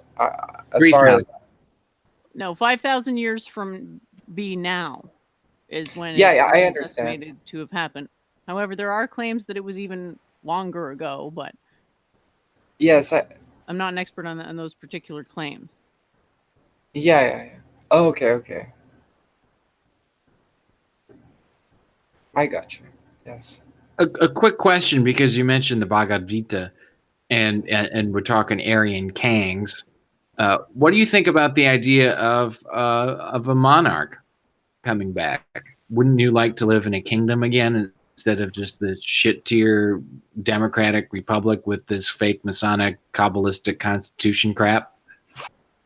Well, it's not an outlandish notion to some extent. To the extent that liberal democracy is it's a veneer in some sense, but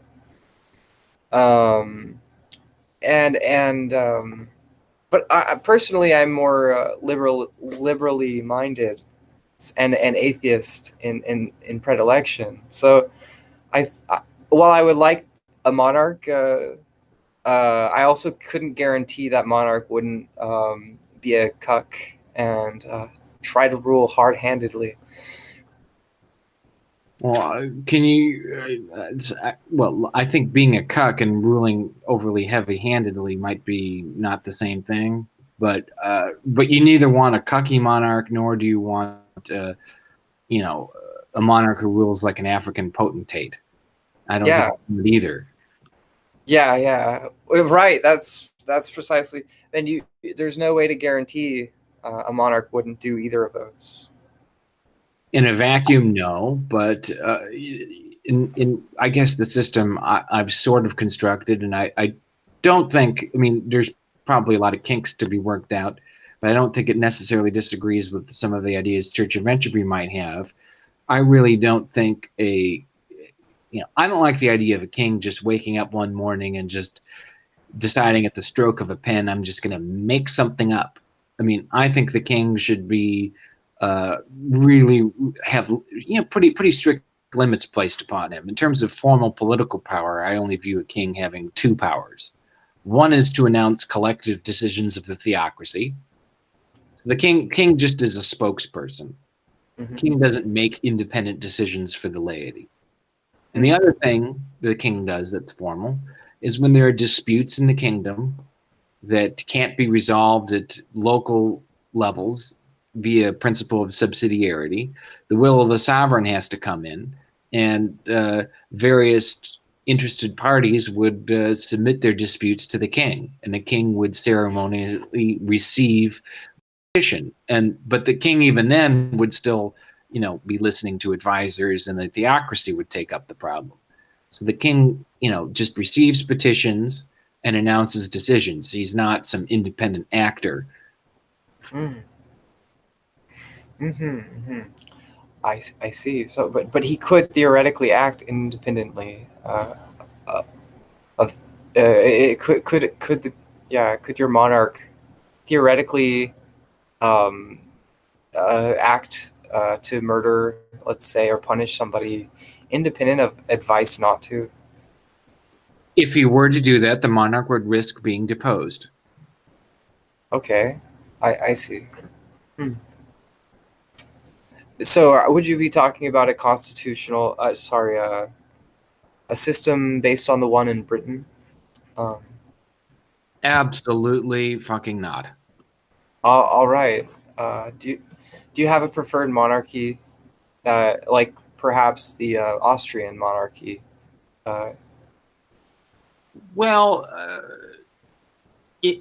I could imagine, and I won't go into too much detail about that here because it brings up a whole bunch of potentially un-PC issues or just issues I haven't worked out.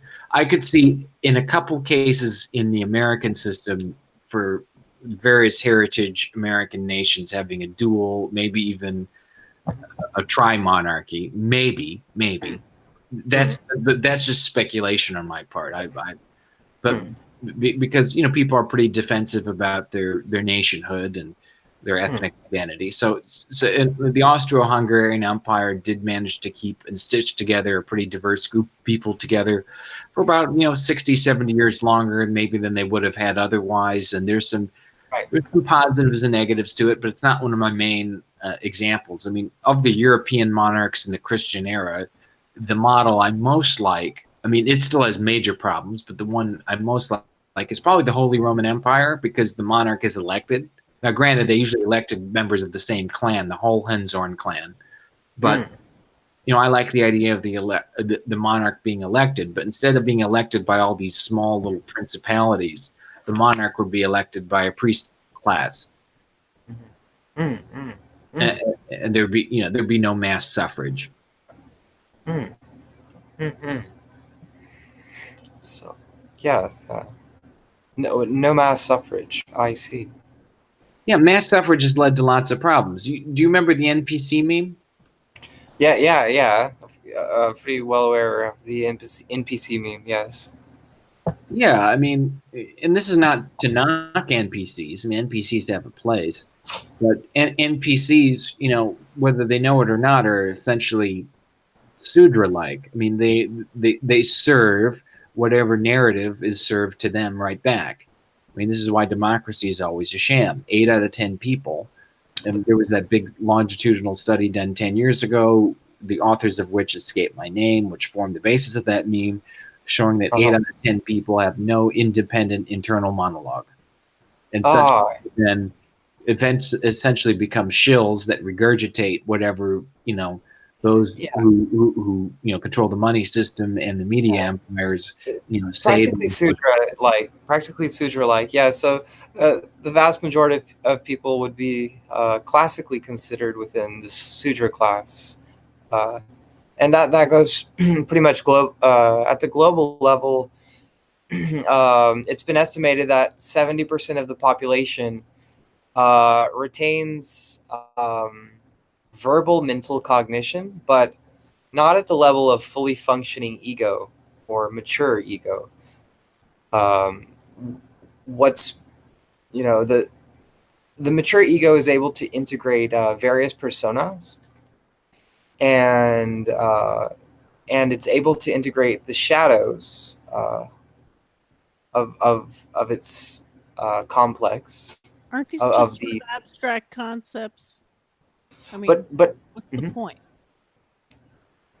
Yeah, so just to say that Sudra, well, if most of the population doesn't have the integration of the persona, right? Well, most people they're outside of this traditional structure because there is no Dharma. So you can't be a Shudra if there's no Dharma. Okay. Yeah, so I meant practically Shudra-like. I mean, because Shudra is the merchants, yeah? No, that's Vaishyas. Vaishyas. So, who is Shudra the lowest class? They're the 4th caste.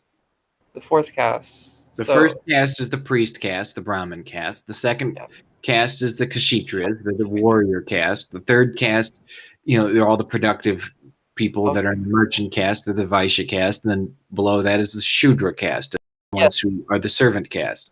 Okay, I meant to say that most of the people are the Vaishya the Vaishya caste, historically and world historically speaking.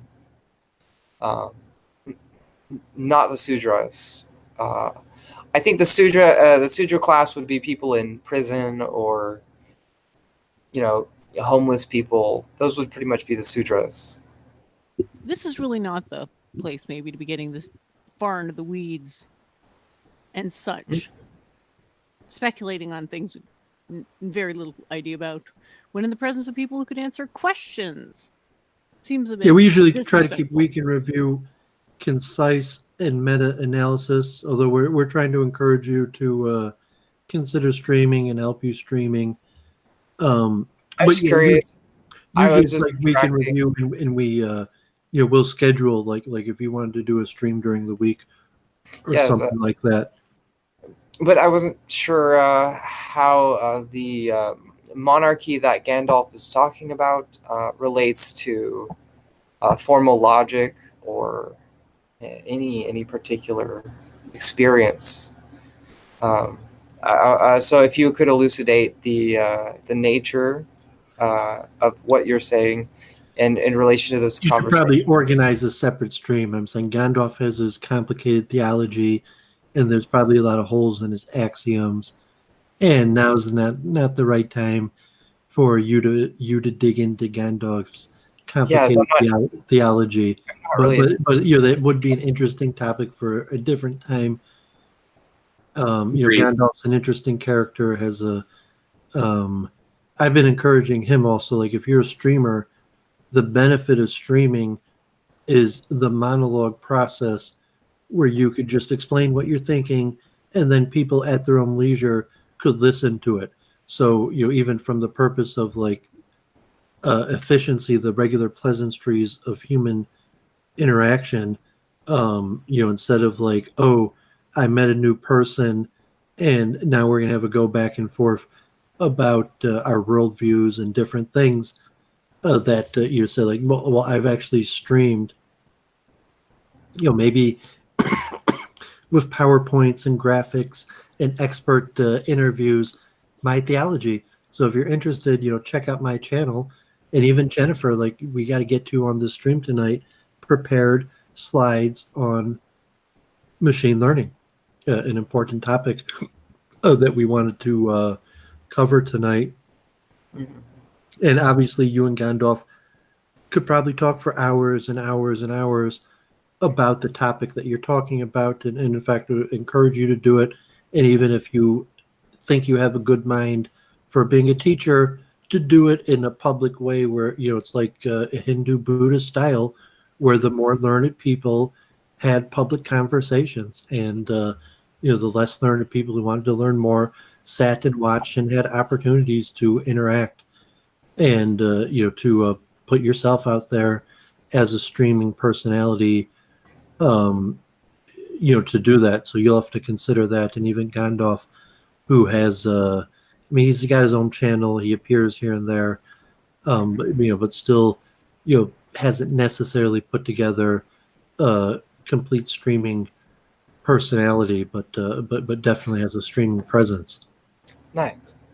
Yeah. So I'm just mostly open to anybody's logic that appears in flow, or in dialogue, or in process. But you have to think about it from a streaming. I don't know if you have a background in education, or if you've ever taught a classroom, or even tutored one-on-one. Have you ever worked in one of those fields? No, I have not worked in the education field. Or entertainment, for that matter. Like were you in plays or entertainment or TV or music?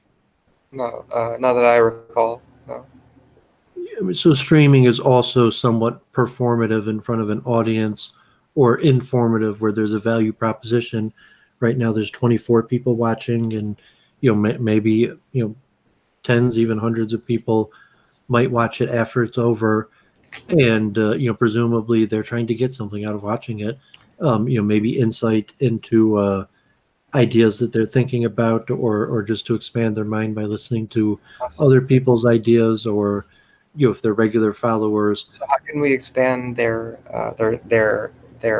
breadth and their how to expand this process and keep expanding and helping expand? You have to, that's what you have to think about from the perspective of like, who's watching it, why are they watching it, and the value proposition. What are you bringing forward to the people who are watching it? How are they, so to say, what's the benefit of a bunch of people sitting around listening to what you have to say to them? And you say, well, like, no, I had a benefit from listening to what, because he gave me good information. And, to the so odd people that listen to this, they like, yeah, this person was. So I'm interested in philosophy. I'm kind of generally interested in philosophy, and just sharing. Not really political philosophy, but more like dualism, monism, that kind of stuff. Well, I was saying the difference if you and Gandalf met wherever you guys met at, like, your local Mensa meeting or something, and then you talked all night. It's different than if you streamed all night, because when you streamed all night, there's people listening and people could participate. And chances are the conversation between you and Gandalf would be different if you met at a Mensa club and talked all night than if you're streaming in front of 20 people. Yes. And you have to think about that, and also you kind of develop a relationship with your audience, and that you do over time, where you create your own channel, and through the process of monologuing, where you talk. You're not only talking to Gandalf, you're talking to anyone else that might be listening and benefit from the conversation. So it's kind of an art that we try to help train each other at, because it's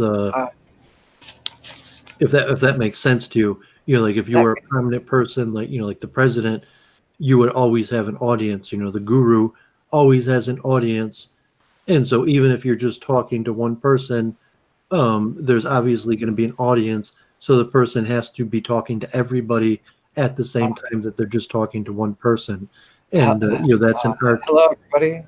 Yes, 24 people. And what would be the general interest of those 24 people? Well, if they come on to Week in Review, I mean, a variety of interest. Some of them If I might could just legit. interject here, is how do you get anywhere with people? You have to know something. Most people are at the stage of thinking they know something, but not really knowing much. They have to be deconditioned from the illusion that they know something and then reconditioned with actual knowledge. And once you actually possess actual knowledge, it's very easy to impart it to others. Yes. But if you put the cart before the horse and then presume you have this knowledge to impart simply because you spent time acquiring it, then that just becomes despotic egotism. Oh yes, I would agree. I would agree. So why don't we try and exercise right now? If Gandalf and a new friend will participate, and Jennifer will present her presentation that she prepared on machine learning, and then we will talk exclusively about Jennifer and her presentation for a period of time after that. That sounds nice. I love when you do slide shows.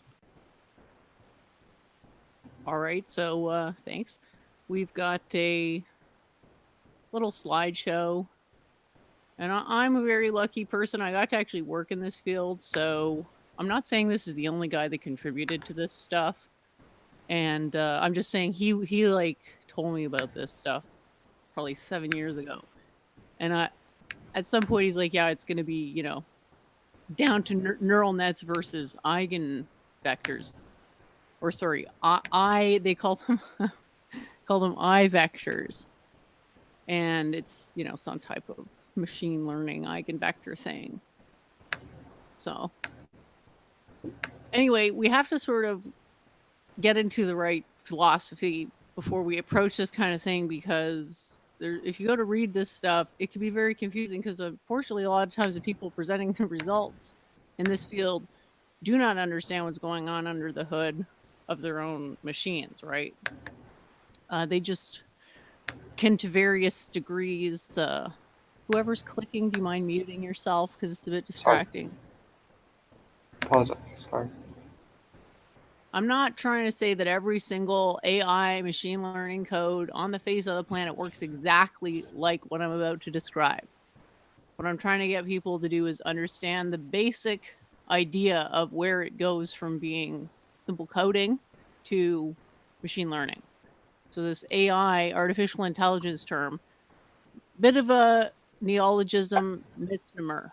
So it's really the wrong term, because this is sort of going back in whenever the time of Turing was, when he first proposed the Turing test, and we sort of had this fallacious presumption that computers would at some point outsmart us, in all the ways that we recognize as sort of wise, etc.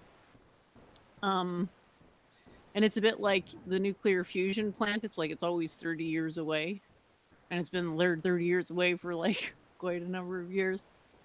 So this holy grail of a computer sort of in the same vein as Terminator movies, like Skynet type of entity, where it was making a decision on our behalf before we could really be aware of it. Not saying that could never happen. I'm just saying this is not what these machines are doing. Even though they call them artificial intelligence, it's kind of like expert in court. Like the people hear expert and they think, oh yeah, that means something. But then you look at like the legal precedent, at least where I come from, which is Canada, and an expert is just someone who knows more than an average schlub on the street, right? So anyway, this guy did a lot of work when this was not even a field of anything, to do something called GMM-UBM, which I've explored on the show before. Is this basic idea that the computer can model you some type of foundational archetype from which, so the archetype, you sort of think of it as like a null person, like a human, but with no. Okay, imagine you had just had like one of those mannequins with no definition anywhere. So it's like every human, if I take that mannequin, I just have to distort that mannequin to within particular parameters to get anybody's face, right? Like there's some neutral face, body, whatever, from which I can distend into all the others. Okay. So this is the basic idea with the UBM, because it's a universal background model. So it's universal background, like archetypal speaker, if you will, is then comparing vector distances between itself and everything else, because it's the optimized solution, which we'll see how we get to that in a bit. But this was all originally generated with voice data. So NIST was kind enough to generate this database of truth labeled data, right? So they said this is the same person as this. Really hard to get that kind of data in the real world, very costly to accumulate, but they make it to encourage people to solve the problem of one-to-one speaker comparison with increasing accuracy, because they were sort of stalled out for quite a while in terms of, like, they had reached diminishing returns within the approach that they were taking. But this guy sort of oversaw the GMM UBM actually becoming something scientifically noteworthy / transitioning into these more advanced, what they call I vectors, which is a different thing, and then neural net and deep learning, which is the basic premise of machine learning, plus a different type of architectural, a different essential computation structure. The same goal, but it's all the calculations that it's doing are configured in such a way as to be reminiscent of the processing mannerisms of how we think the human brain works. And for those of you who've watched the show for a while, you can go back to the time we talked to Aiken when he went into perceptrons, etc. Perceptrons is part of this neural net web. So I'm not saying this is the only guy that worked in it, but without this guy, the field, like, he's a bit like the Steve Wozniak of this field, like he would, and he's super modest too, you know, like he actually said that quote to me IRL when I was sort of struggling to understand this stuff, because it did take me like a good 2 years before I could kind of see the underlying, because the tough thing with signals processing is that it takes a while to assimilate the underlying idea that governs all the logic. Anyway, or maybe that's just me and I'm an airhead.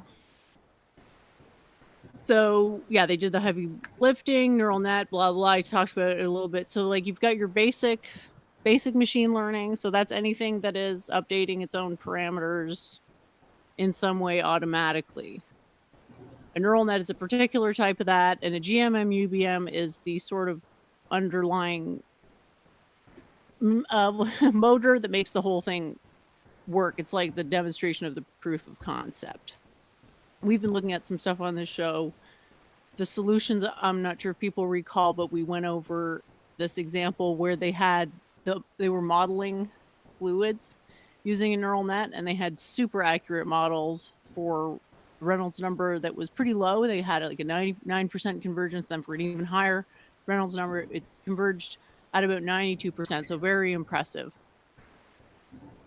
Okay, so I just wanted to show people how it works exactly. So imagine you have a huge amount of data. So in my case, it was voice data. In the case of my field, it was voice data, but you can imagine anything. Like you can also do this with picture data. Okay, what's in this picture? It's a cat, you know, cat photos, anything. But you need the data to be labeled. Like it needs to be accurate. Like, is it hot dog or not a hot dog type deal? So eventually you're looking to apply this forensically. So you have some conditions. Obviously you want a high result when it's a match. You want a low number when it's not a match. And you don't want to include much probability for a false positive. So I named the next slide Turning to the Machine. I named that, I was inspired by Doooovid there. So yeah, just again, kind of coming back to this generalized human laziness, sloppiness, and how this thing sort of cobbled itself together over time. They don't really know. I mean, they had, at least in voice analysis, you know, they had spectrograms, those things you think of as like in the movies where they had quote unquote voice ID machines but were fake, and the idea of using those types of comparative approaches didn't really work.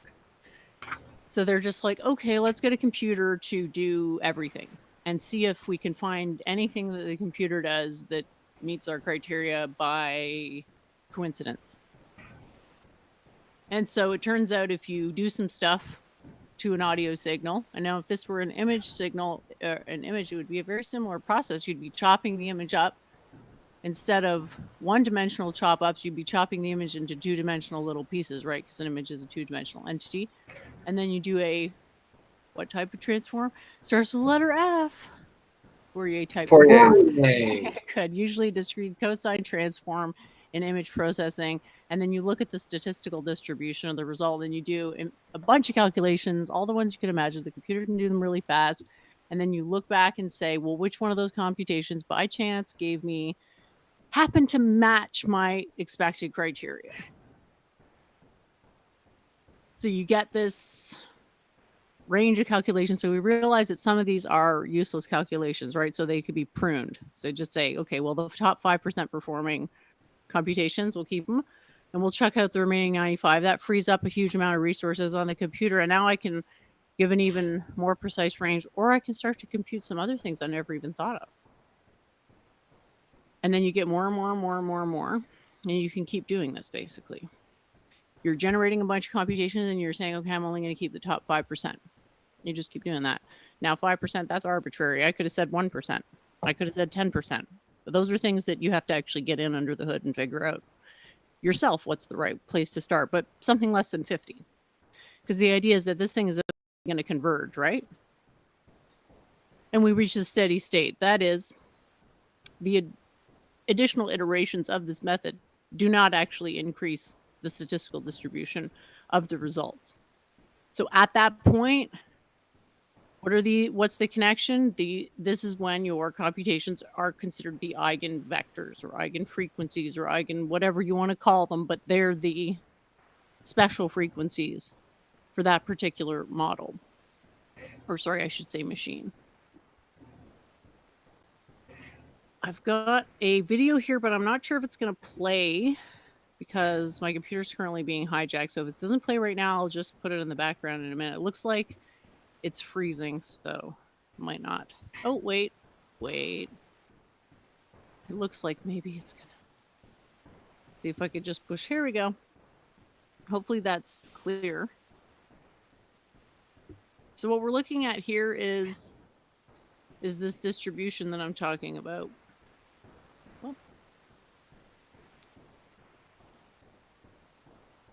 So we can see that you have some eigendistributions that are starting to sort of get teased out of the data.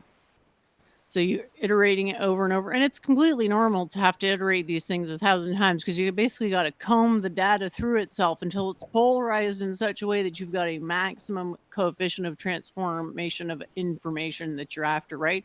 And notice this final eigen distribution popping out towards the end, like you didn't get that till like 80s, 90s of iterations. And now, wow, what do you notice? It's the largest one. So very interesting the way these methods can work. So each time you're getting that iteration, it's guaranteed to be better. And if you're converging to a high enough accuracy, well, now you're really going somewhere. And then the next step after this talked about, if people are interested in learning more, they talked a little bit about this on Lex Friedman's last podcast, is the idea of the computer, quote unquote, training itself, right? So if I could somehow write a method for a computer to go find images of a certain variety, dump those images somewhere, evaluate all those images to create something, and then, use that background model to find even more precise images when I'm looking for. So the idea is, they call it self-play, but obviously that sounds weird.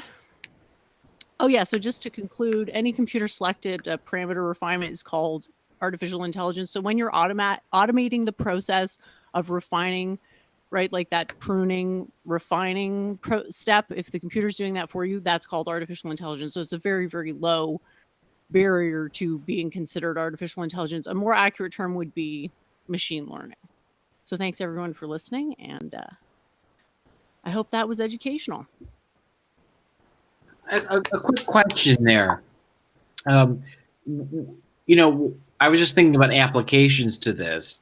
I mean, I'm sure you're well aware of the problems they've had with self-driving cars. I mean, back when Andrew Yang was running for president, everyone was so positive about them. But in the 2 years since, they've had remarkable problems getting, these computerized cars to actually adjust to real-world changing conditions on roadways. Maybe it's because there's too much data for these computers to possibly, ingest, such that they could do enough iterations such that they could accurately respond to changing environmental conditions. Is that kind of like a limit on the ability of machine learning to actually, and deep learning to actually have applicability? Or maybe I'm just not understanding the terms.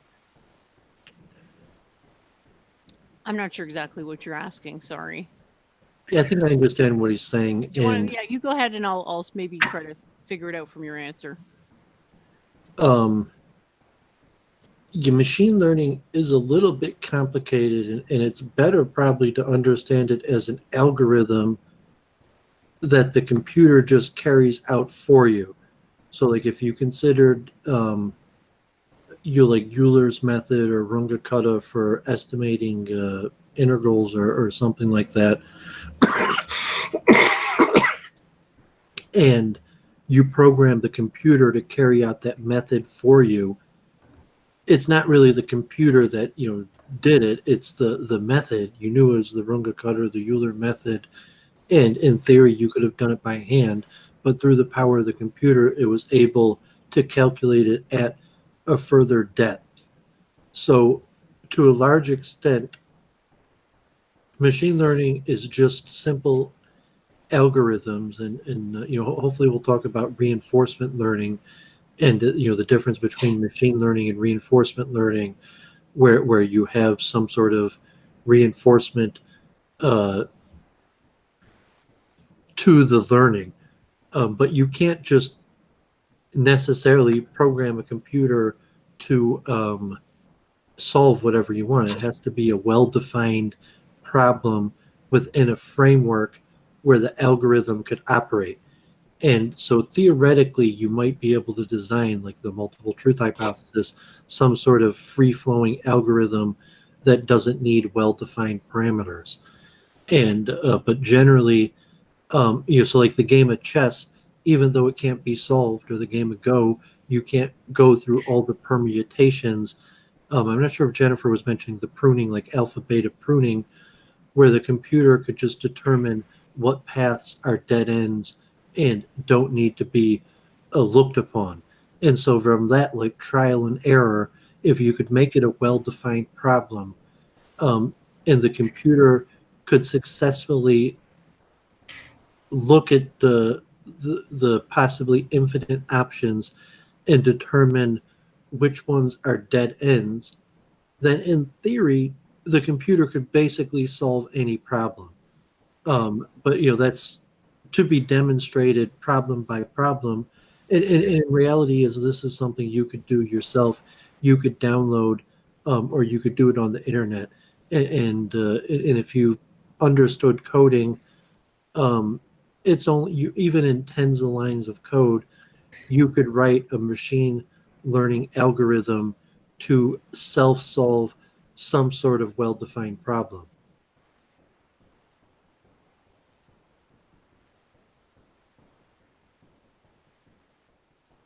Okay, that makes it a lot clearer for me. I appreciate you answering that. I'm sorry my question was a bit sloppy. I was trying to connect it to problems that I've read about with deep learning. There was an article maybe in Like, people magically think like, oh, deep learning, you could solve anything, but like, no, you need a well-defined question that has exact borders, and it could have infinite options, like a game of chess where there's that maybe not infinite, but if there was something that like protein folding, that in theory there's infinite possible ways that a protein could fold, but it's a well-defined problem that the computer could understand and then carry out some sort of trial and error method where over a period of time, and with powerful computers, maybe a very quick time, that this trial and error method will arrive, and we call like the truth becomes utilitarian because it doesn't arrive at the truth. It's like Stephen Wolfram, it's computational. It comes to the answer, and the answer is not the truth. It's just like, I mentioned Euler method or Runge Kutta. You could carry out the permutation and have an answer that's within 99.999, so to say, percent accuracy, but it's not the answer. It's not the solution. It's an estimation method that you used that's capable of getting extremely close to the solution. So when you use these machine learning methods, it's basically you have to recognize it. It's not the solution. It's just some sort of mechanized trial and error method through extreme computation that's arrived to possible to estimate very accurately the answer.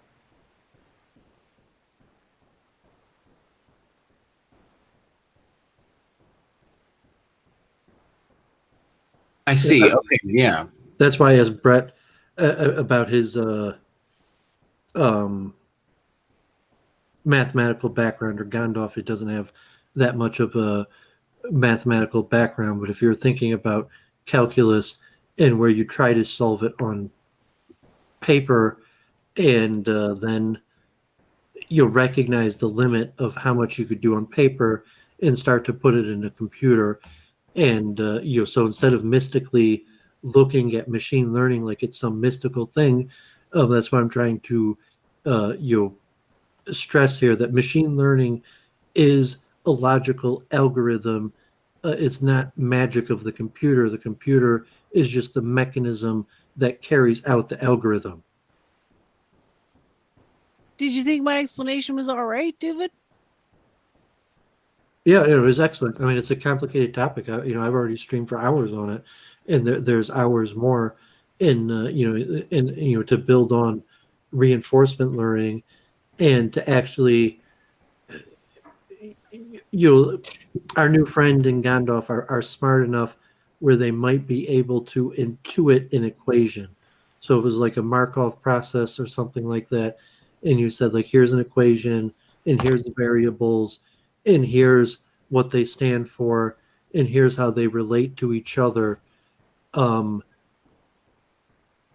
That it's possible you could walk someone through an equation and even have a simplified version that even Gandalf could work with, a simplified version of the equation.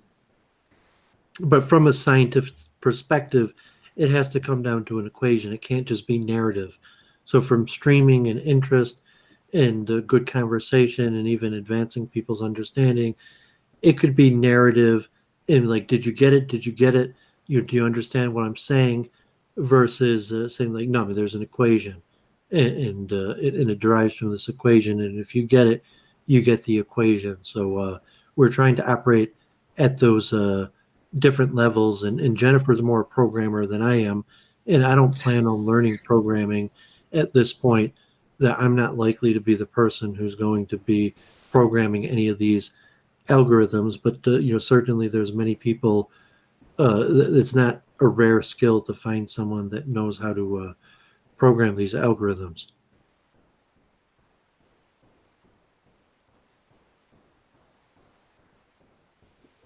Yeah.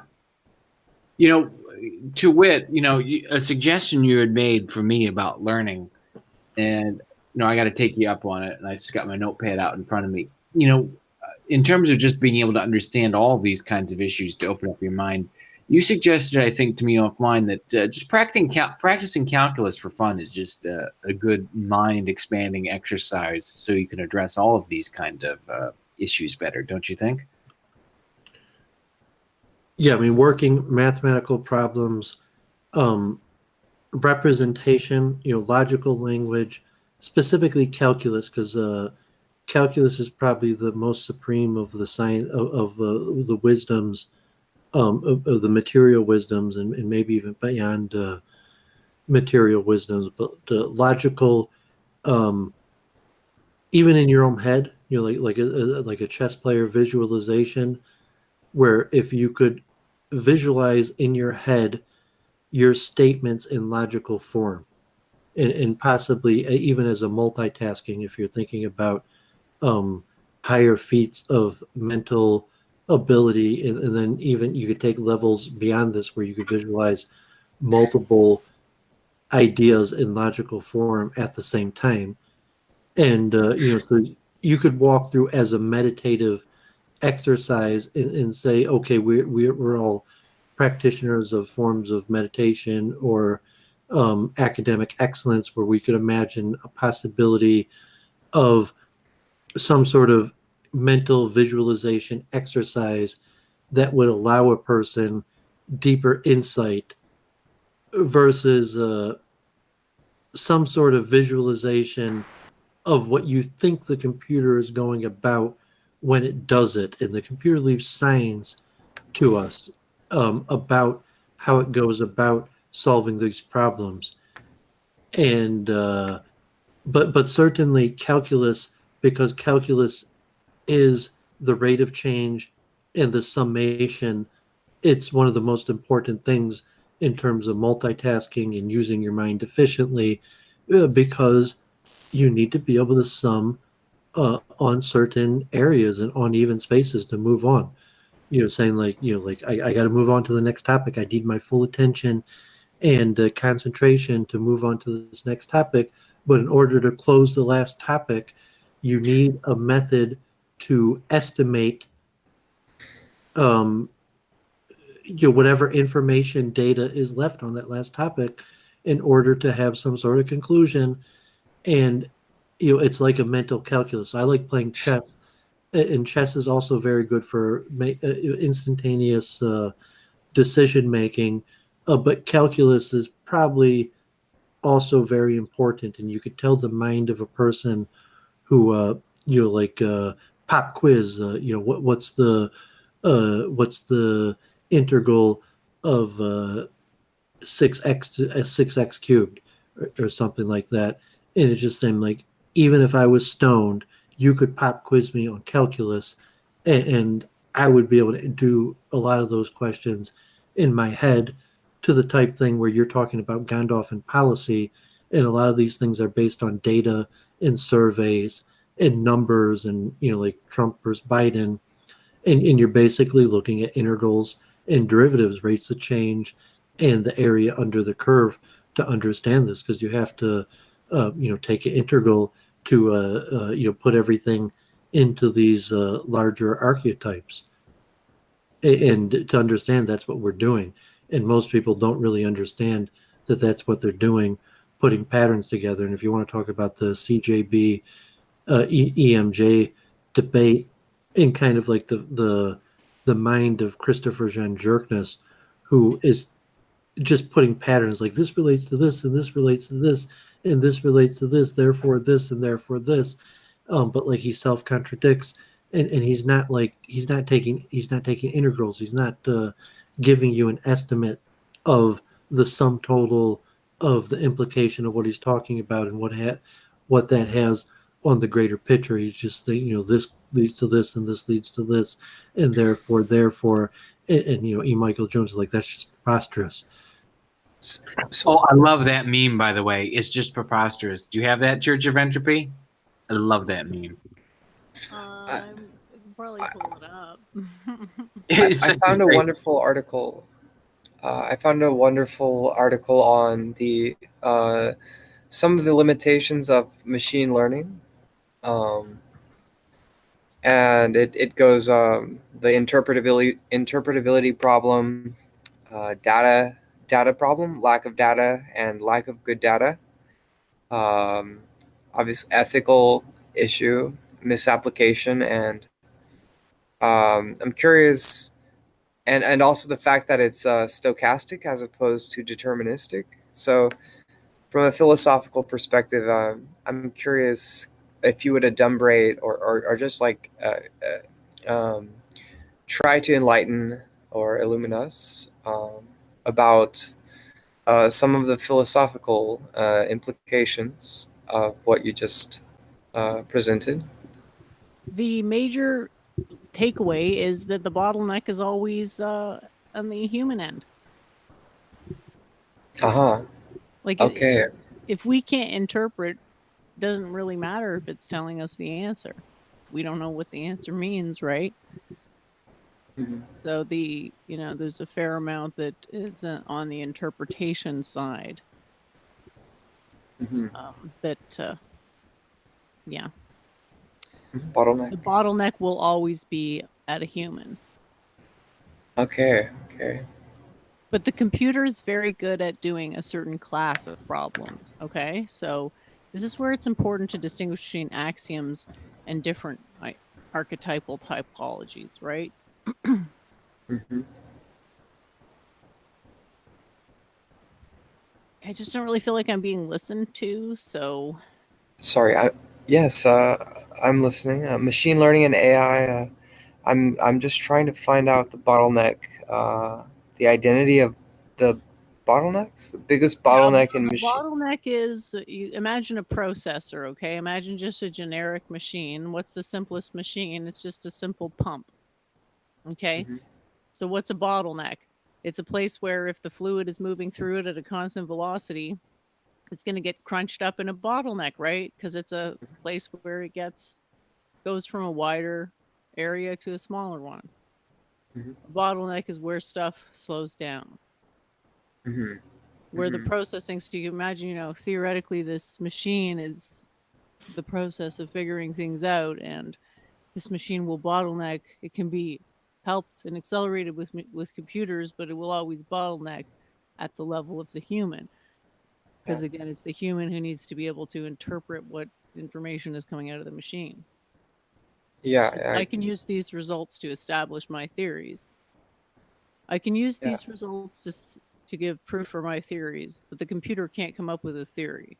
So computer's really good at, if you give it boundary conditions, it can interpolate between those boundary conditions ultra quickly. If you Uh-huh. say, I really want some high numbers when they match, and I really want some low numbers when they don't match. Do you see why those are kind of boundary condition? Okay. You're saying you would be able to interpolate. What I'm saying is that the computer's really good at interpolation. Okay. It can Yes. interpolate faster than a human can. That's why it beats us at chess, because it's interpolating between all the possible variations of play faster than we can. And it's saying, oh, that's the one statistically leads to a win more often. So I'm going to go with that. And you're just like, I'm a limited human. I can't simulate all the microstates. Gotcha. Yeah, it's not really the computer, it's the algorithm. The computer is just the device that runs the algorithm. So when you're looking at the metaphysics or the philosophy of what happens, you're looking at the philosophy of mathematics, really, because the computer has nothing to do with the algorithm that's being used for machine learning. The computer is just the device that runs the algorithm more efficiently than the human mind or human effort could do. But the limit on the computer is only as good as the initial algorithm you put in it, correct? Because I think that's what. Well, I'm saying the computer philosophically doesn't do anything. The computer is just a processor. And so if you accept the algorithm, and theoretically, I tell you this algorithm could solve the answer to this problem, and you say that's preposterous. And I say, well, run the algorithm a few times. And you run the algorithm a few times, and you're like, well, that's still preposterous. Or maybe, if it's like, I mentioned Euler's method or Newton's method, or one of these famous methods that you might have even learned in math class. You run the algorithm a few times, you say, no, I'm getting closer to the answer. I could see that running this algorithm a few times is putting me closer to the answer. But to really get to the answer, you might have to run the algorithm more times than is humanly feasible. And so therefore you program the computer to run the algorithm for you. But the computer didn't solve the problem. So machine learning is not some mysterious technique to get the computer to learn. Machine learning is an algorithm that learns, that's programmed into the computer. So you could analyze the philosophy of machine learning from the pure mathematical form, and you could question like perpetual movement or against entropy. to put it into the computer. So saying the equation in theory goes against entropy because the equation claims that you have an algorithm that through running it again and again is going to produce something larger than the algorithm itself. So to say, an answer to a question, and so some sort of metaphysical perspective, and he's saying that algorithm could be universal, and to say that that same algorithm, in theory, could answer any question, and kind of comes like really it's the Turing machine, who obviously Turing came up with these algorithms, and not just his, but before the computer was able to do it, and most machine coding languages were figured out well before the computer. You were talking about Ada Lovelace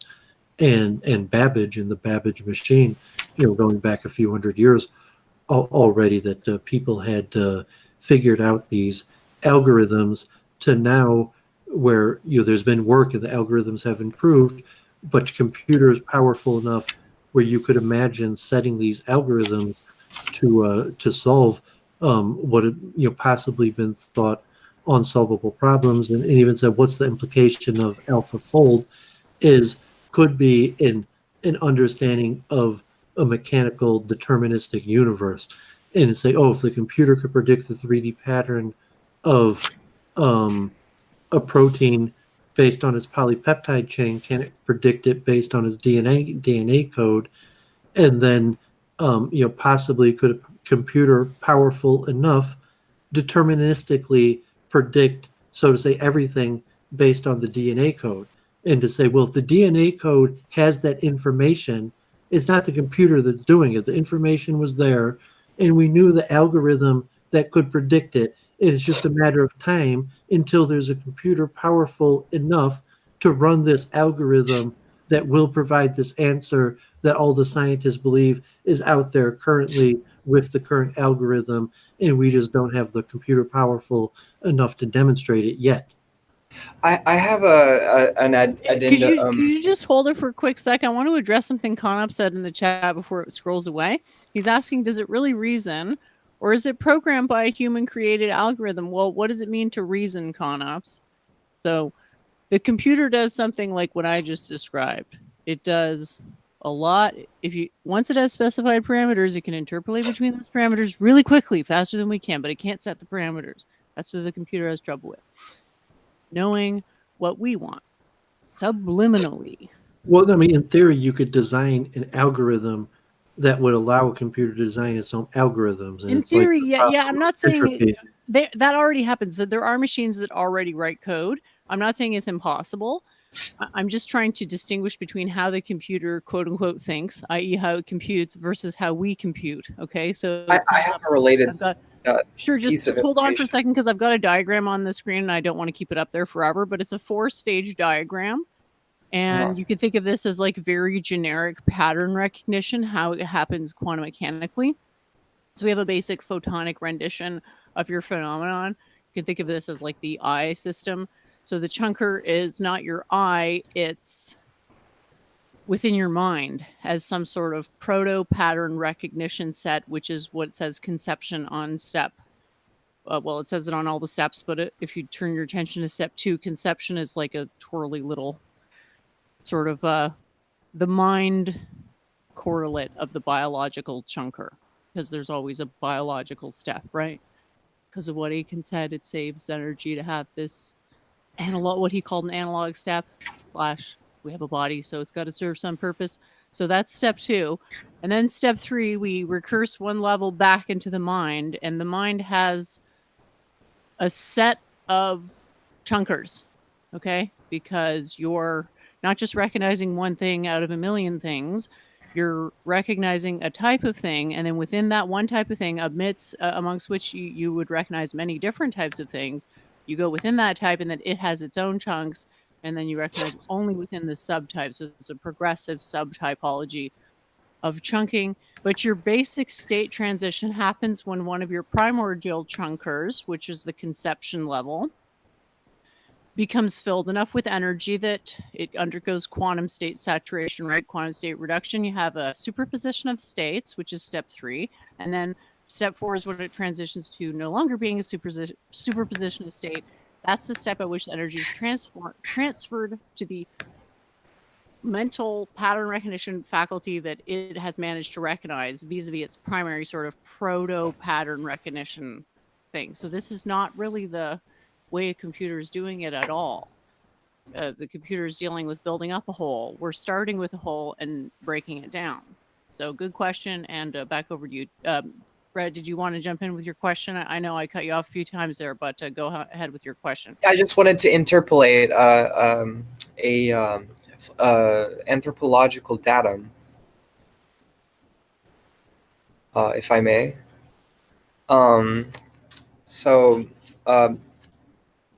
Surrounding about the machine, the identity of machine, Jean Gebser, who is the person who wrote this, he asks us specifically to look at the steam engine, invented by James Watt in 1782, as the first indicator of time breaking forth into consciousness. Quote, "The machine, in the form of the steam engine, is the progenitrix of motor forces that rent asunder the static spatial construction that had been attained since 1500. Motoricity, specifically uncontrolled motoricity, is the key characteristic here. We make our machines, recall the links between make and magic, yet we are possessed by the same compulsion to make them. This is McLuhan's insight that we have become, quote, the sex organs of the machine world, as the bee of the plant world enable manifestation of time breaking forth, but also time eruption. Modernity's symptomatic anxiety surrounding the loss of control through increasing motoricity and frenetic technological and economic advancement reaches a fever pitch in sociologist Zygmunt Bauman's liquid modernity. Techno-philosopher Kevin Kelly recognized this trend in as early as the 1990s with his appropriately titled book Out of Control, The New Biology of Machines, Social Systems, and the Economic World, or more recently in What Technology Wants. In the latter text, Kelly posits that technology acts as if it were a force of nature, a seventh kingdom of life with its own desires and agencies, labeling it the technium. While there is no room here for us to delve deeply into Kelly's approach, it is a fascinating confirmation of the idea of time eruption. Gebser's idea that we mentioned of time erupting, continuing to occur in the digital age. Ray Kurzweil has elevated time eruption into an eschatological and transhumanist principle with his prophetic exclamation of a technological singularity. Through the advancement of artificial intelligence, machines will succeed the human species and become the next evolutionary leap. These technologists are intuiting what mystics like Sri Aurobindo or Teilhard de Chardin expressed a century ago, but do so through the hyper-materialism of the information age. We are better off suggesting these mechanistic theories of the future are symptomatic manifestations of the new consciousness, literalizations that are true insofar as they are seen through to their integral mutational theme. So yes, just as the machine was emancipated from its maker, the left awakened into Western consciousness through the French Revolution in 1798, not long after the invention of the steam engine. So these two events have the same mutational quality. That's all. Well, in the same way, you could look at the steam engine as like a natural development of the Carnot cycle or thermodynamics or equations that also the computer and AI is the natural conclusion of these ideas that Yes, certainly. Oh yeah.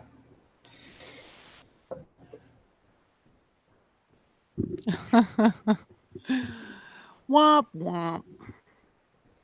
Oh. on a more complex level, like There you are. the metaphysics of dualism, even like Platonic forms of what sustains and makes up the material realm, in these deeper philosophical questions of what is mathematics, what is truth, are mathematical equations representative of some fundamental truth, or not? Is it like a mathematical nihilism where just like morals and ethics are really uh, just a choice or preference, that in the greater scheme of reality, mathematical equations are also just a choice or preference, and recognizing that possibility, that's why multiple truth hypothesis, in order to navigate the uncertainty and derive probability from the uncertainty, and allow yourself to work with multiple conflicting systems well in the case of uncertainty, saying that, okay, all of these systems are problematic, and all these systems have points or axioms that contradict with the other, but for certain solutions, all of these systems in at least one aspect are better at providing a solution than any other system. Therefore, it's worth keeping this system in play, because currently only this system is providing the most accurate estimate in at least one scenario, so to say. And so in theory, the multiple truth hypothesis would have an infinite set of all axioms, and you would be able to deal with finite estimation within infinite realms. Well, this brings to mind Gödel's incompleteness theorem relating to Jennifer's What a favorite. shock. What a shock. Jennifer's hero. Oh wow, mine too. It's just that this is always invoked whenever something is said that it Yes. seems inconvenient. Ah. Well. Does it seem strange that it's never invoked in actual science? Well, yeah, that does seem strange. Maybe it's a sign. Well, I mean, actual science is more computational, and you could work with the axioms as is. So when you're dealing with actual science, you don't have to get all philosophical into, are the axioms you're working with true or not, or what are the implications of either philosophical problems of mathematical or logic in general. You could just work within the field, just like engineering, where even if the equations are wrong, as long as it produces a safe and reliable device that does what the customer wants, if my understanding was off, it doesn't mean that my engineering, so to say, was necessarily off. Yeah, absolutely. Not to derail that the feat of engineering, which would be required of machine learning and the advancement of that field, but only to say that a split truth axiom would necessarily be indeterminate, and it would fall. It would become. It would fall sway to whichever truth was. Your two truth hypothesis or multivariate truth hypothesis. It's very plausible, certainly, but I think It's important because if you want to take the pure level, like a basic philosophical question, like maybe we don't actually exist, maybe the world is an illusion, And if you could convince a person, like, yes, there is a certain amount of uncertainty there, it is possible that I don't really exist. And so they say, okay, it's been demonstrated that I should at least acknowledge that there's a little bit of uncertainty and at least some possibility that we don't actually exist. But the implications of it, well, what are the implications if we don't actually exist? And to the level, is it possible if we don't actually exist, it doesn't matter what we do? And so you move on and saying, I'm not going to give much credence to the possibility that we don't actually exist, although I recognize that there was still some uncertainty there, and it's possible I should have, and at some point might have to readapt my system, system and worldview on that acknowledged uncertainty, and that's at one level, like do we exist or not, to a whole bunch of maybe hundreds of levels of the basic precursors of knowledge for making a worldview, like forming ethics and morality, or even to just forming a conception of the three-dimensional world, or how we recognize patterns, or what patterns even mean. Right. That all are going to be your various meta levels of this organizational Right. structure, and at each point has its own uncertainty. So the multiple truth hypothesis, in theory, kind of like a Bayesian analysis tree, or if you're like a chess analysis, branch like Oh, Daniel analysis doesn't tree. like me. We say, oh, here are all our points where we had uncertainty, and here's an estimate at each one of these points of some sort of probability of the uncertainty, and then you could go back through the tree and recognize say, so what is truth, and say, well, truth has to acknowledge that there's all these infinite points of uncertainty, but even with these infinite points of uncertainty, you could still have a greater problematic picture that this is what I think truth is, and even estimate as your description of truth is 20% accurate. Yeah.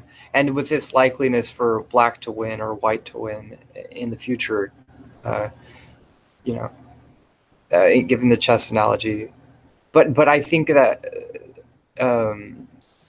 like given a tree, like a chess-like tree, what you say is coherent, I think, within that analogy. So the computer, like in the chess, like the alpha beta pruning, will eliminate all moves that are just not playable. So in a given position, there might be, who knows, like 50 possible moves, but only 6, 3, sometimes only one, but maybe in certain positions, 10 moves are feasible. And then when you're looking, well, there's a certain uncertainty. Any one of those 10 moves could have conceivably been a better move, but how much are you going to analyze down that tree and each one of those moves in the variety, so that basic machine learning method that does a form Monte Carlo tree search, which is basically a complicated way of trial and error, and which is like the Turing machine, and saying, well, can you figure anything out by trial and error? Is it possible to design an algorithm that would say all problems are solvable by trial and error, like the basic Turing test? Or you're saying that no, maybe not all problems are solvable by trial and error, and certainly not well-defined problems, and maybe the computer will never solve problems that can't be well-defined. Got you. But it's interesting. That's where we're trying to move this into the direction of that, but it's more technical at the level where you could philosophically, what are the implications, or you could understand math and look at an algorithm, then you'd be a coder and say, well, not only understand this stuff, like, you could code it, and, like JF and his revolutionary phenotype, where it's kind of dystopia, where we're like chess, we're already at the point where your best hope is to trust the computer. You could use your own analysis and your own understanding, but you're probably in all likelihood better off going to the computer, and that's basically already reached that with all aspects of life, where you could say, well, I have my own understanding, However, my intelligence tells me to go with the computer recommendation over my own analysis. Problem is JF won't accept the quantum mind hypothesis. That's just the problem with the revolutionary phenotype. But I don't think it matters for that. I'm saying, like, I mean, it has implications, but I'm saying that the majority of both of those theories are somewhat independent. Like, neither one of those theories could be synthesized, or they could largely stand alone.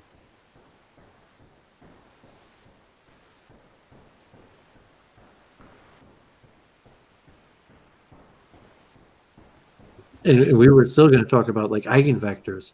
And so eigenvectors isn't really a philosophical idea. It's a mathematical technique to solve complex problems, and even to conceptualize what is an eigenvector, what does it do, what is a philosophical implication to a person who had a problem to solve and had it formulated.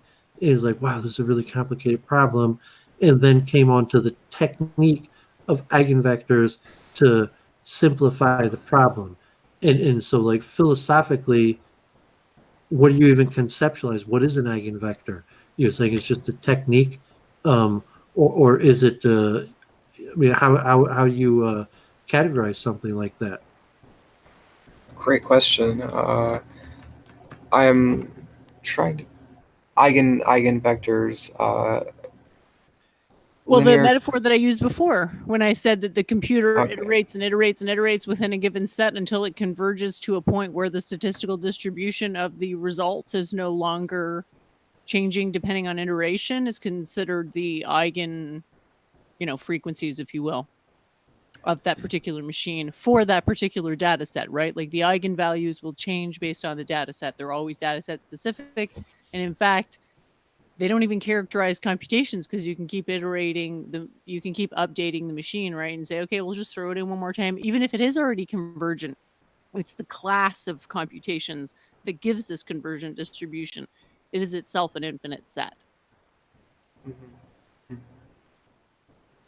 Yeah, we mentioned the eigenvectors because I went over this paper about the concept map in the hippocampus and prefrontal cortex, and trying to solve the soft problem of consciousness of thought arising through the same neurons in the hippocampus and prefrontal cortex that deal with spatial representation, movement, and prediction, and then creating a mathematical basis for that net that could conceivably be in the brain, and explaining how people think and pre-plan and make decisions. Yes. Which Doovovid is claiming that from a pure scientific perspective, that you could be concluding that the brain is a dead end, and saying like, no, it's the soul, it's some external process, or maybe quantum mind alternative explanation. Is because science has already understood enough about the brain to know that the answer doesn't lie there. The answer lies beyond the brain, and that's somewhat my point. But the people are claiming, like, largely because computer machine learning algorithms are capable of possibly doing these things, that maybe the brain mysteriously does these things, and maybe if they could create a mathematical representation of how this process works, that'll turn out that the brain actually does this process, that their mathematical equations did. So eigenvectors are, it's really a complex mathematical technique, but it's important to we were hoping to we were looking at some papers that were analyzing attempts to solve the soft problem of consciousness and their use of eigenvectors. If it's beyond the interest level, we could table it till next week, but it was one of the topics we were trying to cover. Gandalf has heard us talk about eigenvectors before. So an eigenvector, from my perspective, an eigenvector, this would be related to mental. Eigen is a name. A vector it is, but I mean, I think Eigen is the mathematician that I'll give you an Yes. example. method. I had heard of I'll the give you an example. eigenvalue. So the eigenvectors of subjective consciousness are thoughts, emotions, and sensations. And it's possible to have more complex constructs from this basis set, right? But everything is essentially a linear combination of this basis set. So it meets the criterion of an eigenbasis. So that's one example. It's an artificial one, though. I'm imposing it. I'm saying, yeah, it makes sense to classify what happens to the mind within these three broad categories. I see. Emotion and Thoughts, emotions, and sensations. Because, like, you think about, like, what's the most complex entity within your mind? Well, I think these would your be personality, right? Yeah. Well, it could be so. Yeah, it could be so. I would say Is your personality equal to a thought? It's like, well, if it is, it's a pretty darn complex thought. But if you think about incorporating thoughts and emotions and sensations all together into this troglodytic mashup, I would horrifying freak show golem thing, you get a basic idea of the model. Oh, okay.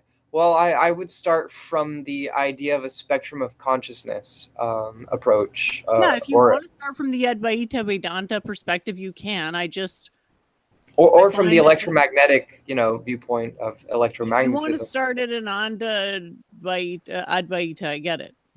But I want to start with an electromagnetic metaphor. Okay, but that's not the unitary potential. Well, what is the unitary potential of all possible frequencies? On a periodic table. It's called the measurement limit. You tell me you mean the Planck limit? No, I mean the quantum periodic table is whatever it is you just said. Oh, okay. Base frequency. It's that. That thing contains all the information in the universe. It's just a matter of knowing how to interpret it. Like, I can use that thing to predict. Isn't that a metaphysical of chemicals? Isn't that a okay? Wouldn't it be a metaphysical claim to say that? I mean, you can look at it two ways. You can say physics contains its own metaphysics. I don't know that I would necessarily want to defend that position, but you could say it. Or you could say that metaphysics, quote unquote, philosophical metaphysics, has failed to solve the problems. And so it is incumbent upon physics to become something which contains the metaphysics required to answer the questions that other disciplines have failed. Yeah. I think that is naive to try to contain. I mean, first of all, scientific is by definition. It involves ontology, cosmology. Yeah, the question is, does physics? This is the question. Okay, I'm not saying you have to have an answer right now. We just want to think about how do we answer this question. Okay, does physics contain its own metaphysics? I would say, well, could you broaden that question or make it more general and broad based? Okay, well, physics is, I don't know how to make it any broader because it's pretty darn broad, but physics is specifically a science that deals with material science. I would disagree, but mechanics, electromagnetism, that's all physics, so which you just broadly classify as material science. I would disagree with that. Well, I mean, I don't know who you think you are that you can disagree on such a generous depiction of. I mean, how would you define it? Well, I would define it as a physics itself. Would you like my definition? I mean, I don't know that I need your definition because I'm trying to present the problem to you as I mean, generally what we should be seeking to do is just using the standard definition wherever possible. We shouldn't feel entitled to come up with our own definitions for things, should we? Well, that's the whole. That was the question you were asking to begin with. Whether physics. I'm not. I mean, I wasn't asking it in the sense that I want you to invent an answer. I want you to think about what it would take to answer that question. And the point of asking the question is to demonstrate that people don't really understand what is the role of metaphysics, because metaphysics hasn't really made a very good case for itself these past 600 years minimum. Has it? And so I could see the argument being constructed, not saying I agree with it, that physics contains its own metaphysics. Therefore, all your answers are already there. That wait, say the last part. Say that last sentence. Would you say that last sentence again? Questions about ultimate meaning can ultimately be deduced through the modality known as physics, correctly interpreted. Okay.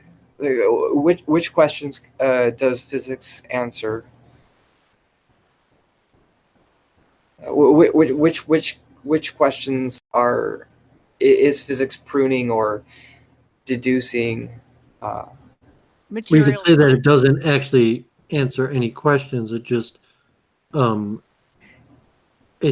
estimates solutions to problems, and you know, from the pure scientific nihilism, you would say like 2 + 2 = 4 is a preference, and it's, you know, possible 2 + 2 = 5 or 7 or any of these other systems, and we just have a preference that we define things within this Certainly. system and operate in all mathematical, or you're claiming that there's a fundamental truth to the universe and these expressions match these fundamental truths, I versus think that's a new untenable. kind of Stephen Wolfram perspective of it's hard to know what truth is or what even equations mean, but you could understand problems and computations and, so to say, solutions to problems that even if you don't understand the problems, that there was something you wanted to do, and that we devised a method to compute that allows us to do what we wanted to do, even if we don't understand it.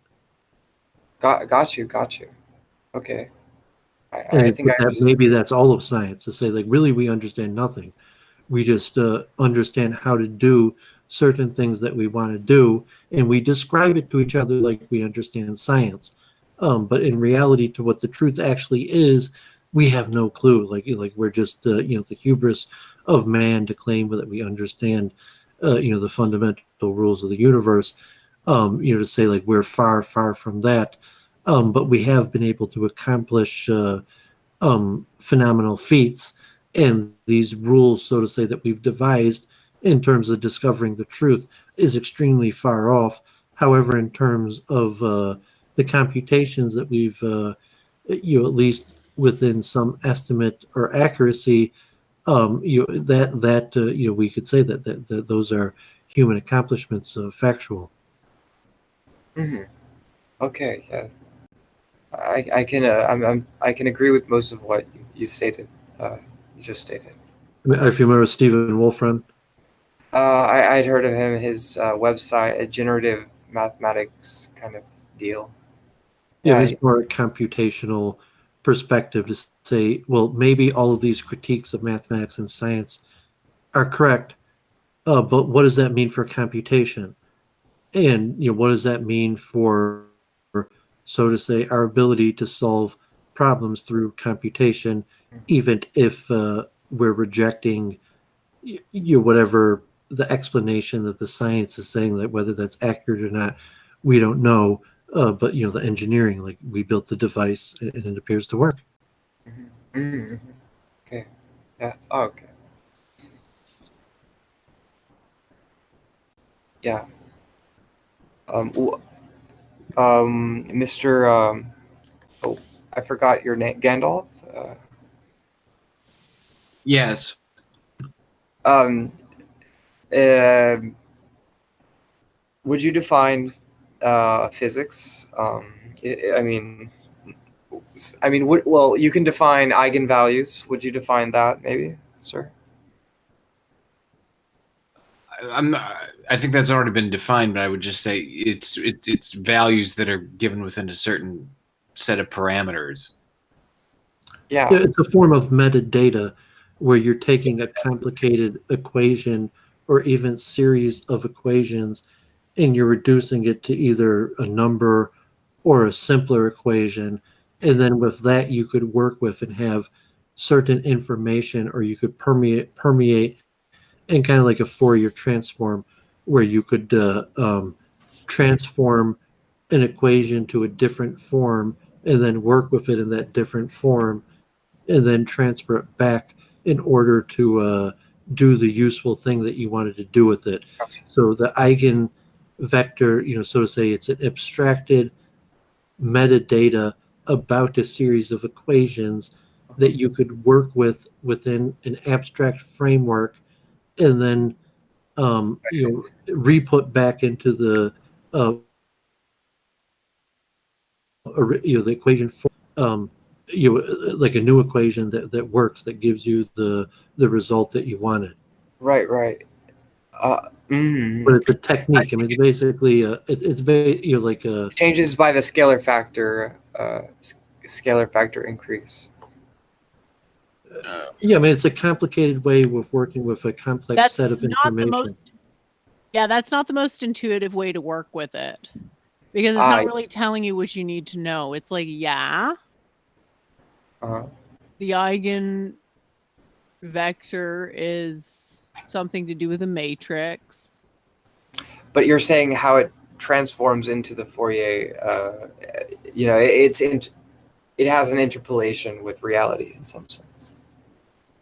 Well, I mean, is that where you could take data and transform that data into a different representation of the same data, but that different representation of the same data, you could permutate and work with it in a way that you couldn't with the original representation, and then you could transfer it back to its original form, having done those permutations in the transformed form, and now get, so to say, your desired permutation or result. So I got you. It's not really like it's a permutation. It's a technique. It's not like like eigenvectors don't match like a philosophical system, because it's more a technique. I see. Yes. And also multiple truth hypothesis could be looked at it in that way, where it's a meta-analysis, meta-level way to process information. And the problem, like what eigenvectors is, so to say, coming to solve, is that you can't permeate the information in its current form. So you need to abstract a different way of representing the same information that you could permeate it to solve these useful problems, and then be able to get back to the original form. In any form of intellectual endeavor, you could see that that would make sense if you want to give a physical metaphor or a spiritual metaphor, that just I can't work with this in that form. If I could transfer it to a different form, work with it in a way that doesn't prevent me from transferring it back to the original form. And I mean, you could have a philosophy of mathematics, but and that's why the multiple truth hypothesis, it could conceivably work even for philosophy, that that you could use, so to say, such a technique to solve paradoxes by taking what appears to be a paradox, permeating that information into a different system, and then possibly in that different system, those two axioms don't actually conflict, or there's some way to work with it and then put it back into its original form. So I have a question. What two values was your truth? What was your multiple truth theory called? Well, a multiple truth hypothesis. Yes, the Sorry, multiple guys, truth. but Gandalf has to go to bed, so he just wants to say bye. Thanks for coming on, and we'll talk Bye, to you again Gandalf. real soon. Yeah, I just wanted to say goodbye. Thanks for this discussion. I just in the last 5-10 minutes or so, I'm starting to waver a little bit. So I just I don't want to be taking up airspace. But thanks so much. Hopefully we can talk more about all this exciting EMJ, CBJ stuff a little bit later. I'm glad we're talking all this AI stuff and getting into the nitty gritty of math and physics, which is kind of what I want this stuff to be like anyway. So thanks for having me on. Have a wonderful night. Nice to meet you, Brett. Good to see you, Doovid. Yeah, great to meet you again. Have a great week. Yep. Take care. Bye-bye. Nice. Yeah, so I think the best demonstration of why eigenvectors are important is in something called matrix multiplication, which is a box of numbers, so certain rules, but it all basically functions like addition and subtraction at the end of it. Okay. And so you take a matrix, you find its eigenvalues and its eigenvectors, and if the matrix is an invertible square matrix, that is, it's m by n, so 2 by 2, 3 by 3, 4 by 4, etc., and it has Mm-hmm. a corresponding number of basis vectors. You can't have a degenerate set. You can't just repeat the same vector 3 times. It has to be 3 non-linearly dependent vectors. You invert all those matrices, which generates your eigenvalues and eigenvectors, from which you make it a matrix, which is P. And basically, if you want to put raise a matrix to an arbitrary power, it takes a lot of computing power because you have to do pairwise multiplication, add it all together, and sum it into the thing. So it scales quickly, but you can do very, arbitrarily high powers at an n with one calculation, essentially, because the matrix is equal to a matrix times a diagonal matrix times the inverse of that matrix. So through matrix multiplication, you can sort of navigate this around to a to the m equals p d to the m p inverse. So all you have to do is raise a diagonal matrix to an arbitrary power, which is a matrix that has zeros everywhere except for on the diagonal, and then you have to times it by 2 matrices, something that would have taken n times n times n times n, however big n was, to do before. You can do it in a way reduced number of steps. So finding these eigenvalues and vectors is kind of the holy grail because it represents some type of steady state. And that's what's tricky about eigenvalues and eigenvectors and eigenfunctions, etc., is that it's such a generalized concept. It's hard to sort of see what it is exactly because it applies to so many different things. But this computational, this reduction of computational load of diagonalizing a matrix is why people really like eigenvalues. Because it's basically guaranteeing that you're in a steady state solution for all these machine learning updates, is that you've incorporated the information in your training data to the maximum amount that it can be incorporated. Mm-hmm. Mm-hmm. I hope that was helpful for some people listening. Yeah, it's a bit complicated mathematically, but conceptually it helps go back to understanding how the Platonists thought. Like, they had their elements, which were fivefold, but that's not really something that people, I don't think, would want to pick up on because we have the periodic table. So it's like, wait, aren't those the elements now? Well, I think it was there is Empedocles. I believe it was Empedocles who synthesized the 4 materialistic elements of the preceding pre-Socratics. Empedocles was the synthesizer. Well, you have to be able to recover the unified field, right? So if someone did something or claimed to do something, it doesn't really, like, what does it matter if someone did that? Like, did they actually validate that what they did made sense? Because I don't see a lot of validation. Well, it wasn't Plato. I mean, you were. I'm not sure if Plato had the 5 elements per se. Well, yeah, it's part of the Platonic worldview, like pure forms, elements. Yeah, are growing tied off. Together. Yes, literally the foundational basis of the philosophy. It was a pre-Socratic thought in origin. Right? I was talking. If I said Socrates, I meant to say Plato. I was talking about the Platonic solids. Socrates then came afterwards. It originated pre-Socratically from Empedocles and Heraclitus and so forth and so on. So why do I hear exactly about this? Because you mentioned how Plato is somehow related to eigenvalues, so I'm just telling you how. So the elements are the eigenvalues of your conceptualization of causality. So everything is in the basis of those eigenvalues. Everything is perceived as some combination of those primary forms or forces, or however they want to term them. Yeah, sure. I would say they're consistent with a Pythagorean understanding, perhaps, or Well, Neo-Pythagorean. there's no there. Is there any difference between how Plato and Pythagoras understood the pure forms? Doubtful. Yeah, I would say if maybe Pythagoras understood pure number as opposed to Plato.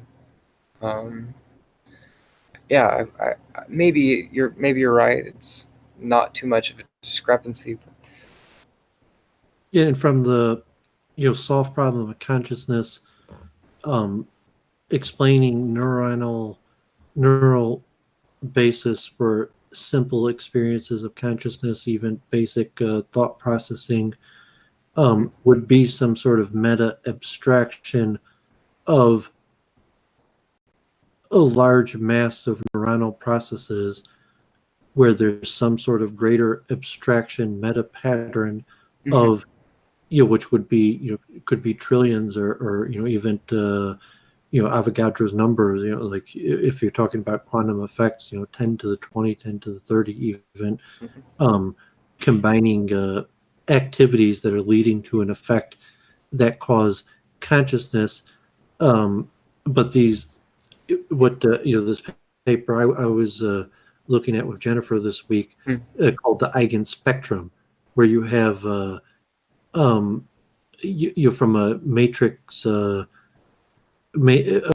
form, if you're looking at a neural net, and that might be able to be described in a matrix, and these might be huge matrix that include who knows how many neurons, that if you could abstract an eigenvector from that, and then from those eigenvectors an eigenspectrum, and that is the closest modeling understanding of even called the soft problem of consciousness. There's also like a resonance model that could correspond to this eigen model, that literally it means there'll be a resonance frequency when there's a matrix and an eigenvector abstraction from a greater neuronal network, that it literally means that that neuronal network is sending out a certain frequency, and as enough neuronal zones in the brain resonate on the same frequency, that will eventually cause an experience of consciousness, like I feel hot, or I desire to solve this problem, and so on and so on. But in our own consciousness, the reality is, from a soft problem conscious material level, that there's huge amounts of processes occurring at the same time, but that experience we have in our mind of a singular I experience, this is representative of some sort of meta abstraction that could be represented by this mathematical technique of eigenvectors, and even adapted, to say eigenvectors isn't enough, that you need an eigenspectrum of eigenvectors.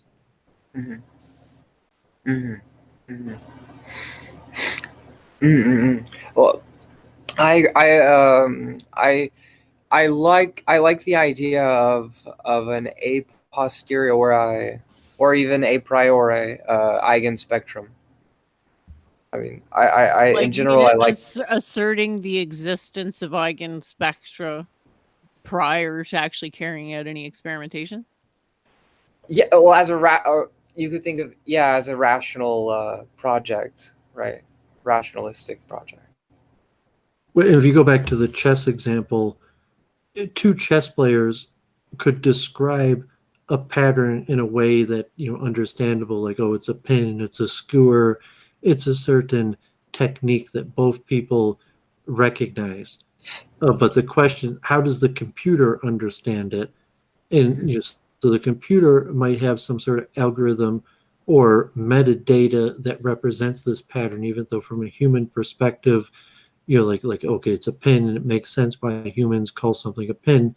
But from a geometric pure representation of what's going on, that may not be an accurate representation to that. Consciousness would work in the same way. So like what's going on is this fundamental pattern that we describe in some manner, And that's why it's called the soft problem of consciousness, to explain single events of qualia where I say I have the conscious experience of this. If it's feeling something, a sensation, or if it's calculating or doing some thought process. So that actually what's going on is, to be some huge number of neurons or mechanistic system that is operating um, together in a certain way to produce a certain result. But you could explain that on a meta level as um, some process, like I feel hungry right now, and you would say, well, I feel hungry right now doesn't really describe what's going on. What goes on is millions, trillions of neurons firing, and that the summation of that is I feel hungry right now.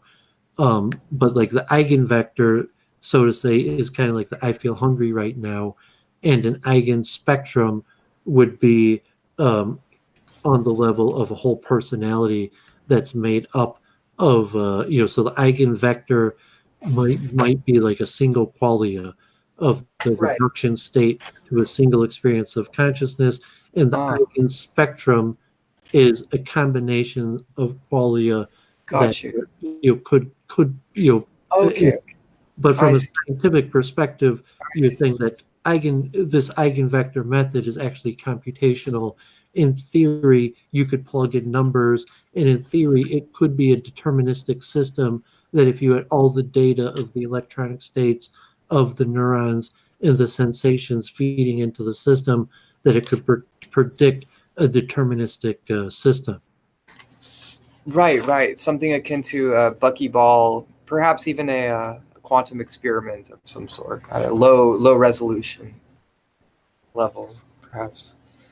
Uh, um, I this brings me to a point I wanted to help with here, and that is that I have a map here. I had been reading this in the book relating to the qualia of certain qualia distributions. How do you say? And what that would look like in real time or based on good science. And we have this map here in this book. Trying to flip to that. If you'll pardon, there it Once you is. become a streamer, you got to learn how to screen share and make PowerPoints. Yes. And, Yeah. So I'm not sure if any of this is available to I'm not your. even sure if Jennifer is sharing it, but I'm looking at it. Okay, great. Yeah, thank you. Was that Hindu? Is that Sanskrit terminology? Buddhist. Some of it's actually Buddhist terminology on the mostly Buddhist here in this case. Buddhist terminology. So we have the gross, and then the subtle, and then the causal. And so the gross mind here, that's called. The gross here. Gross. You can see it's called Nirmanakaya, and this function is called the 5 Vijnanas plus the Manovijnana. So this would be the idea of chess or any abstract function or analytic routine up to I think including the qualia of an eigenvalue, if I can be so presumptuous. I wouldn't use a word like qualia because I don't think qualia exist. I see. I see. Because the definition is implying a temporality of consciousness. Where exactly does one axiomatically assert the temporality of consciousness? You do want to assert that. Why? Did you say that? Why would you want to? The temporality? Why would you assert the temporality of consciousness as an axiom? Sorry to Because sound like, but it's just like I'm triggered. oh yeah, no problem. I mean I just I just want to say qualia is a good it's a good way to I've got it on the screen right now. In philosophy and certain models, qualia are defined as individual instances of subjective conscious experience. There is no such thing as subjective conscious. You're looking for something that doesn't exist. It can't into reality. So you know what happens when you assert an axiom that's the opposite of what's real? Well, finding your way to the reality. Well, yeah, I mean, you might be digging too much into the terminology there. Just that qualia is a single unit of consciousness. That there's a totality consciousness is the being, and then there's a single unit of consciousness. Like I smell this. You're implying smell. I taste this taste. I calculated 2 + 2 = 4. That's a single instance of consciousness as opposed to the totality of the conscious being. Right.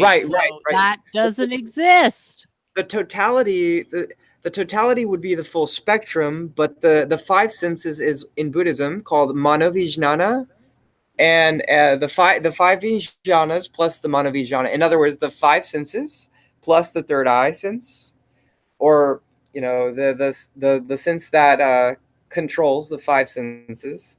So, and if you know Buddhist theory, the 5 vijnanas are obscurations. So these are defilements on the path to enlightenment. You have to overcome the senses in order to advance. So each sense has a different qualia. So but there's a spectrum of those qualia, and so this is a possible solution. Not if qualia don't exist. Well, just using the term, if you mean qualia in the term is the total neuronal physical activity. I'm not saying there isn't something there that's real. Saying obviously it's like race doesn't exist or something like that. There's a spectrum, there's a line. And so if you're saying I smelt this taste, there's a sum total of physical processes of neurons, of sensation that forms into that, and it's not a well-defined boundary that qualia could be bounded, but qualia does factually represent a material phenomenon in the sense of consciousness. Say like that if I smelt this smell, that implies that there was some outside physical presence of the smell. It came into my mind, all the neurons and the signals that did that, till the process of me having a sensation of I recognized this smell in my mind as a tangible experience of consciousness that we call qualia. So I mean, you could axiomatically attack it, but saying like no, I mean that's the classical neuropsychological definition of qualia. It's a scientific term. I mean, you can attack its axiom, but now it's your individual. Not an argument, it's a definition. Individual means has a beginning and an end. Individual means can be individuated. Can you individuate a qualia? Yes, but it is on a metaphysical level that the qualia is individuated. Okay, so to axiomatically assume the qualia is physical and individuated is wrong on 2 accounts. Well, that's why it's still called the soft problem of consciousness. So even qualia, all you're doing is explaining why qualia is referred to. It's not the hard problem of consciousness; it's the soft problem of consciousness. Is the phenomenon of qualia. I thought that was the hard problem. The hard problem was why do we have qualia? I didn't think the soft problem was defined. The hard problem is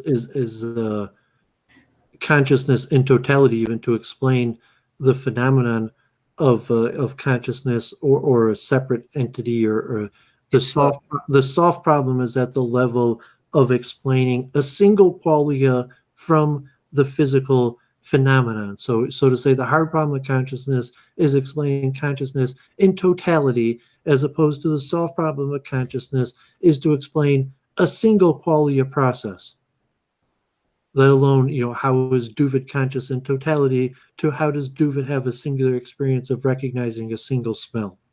And so even that's a soft problem.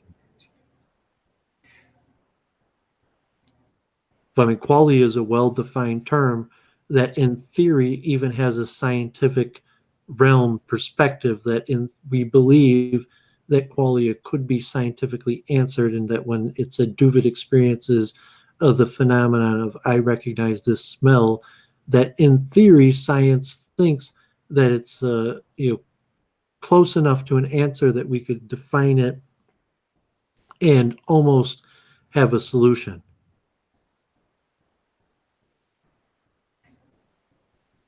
Right. That's what this is why the hard problem is more intricate, and why the soft problem is not so much a problem of philosophy as it is a problem of physics, or to a degree.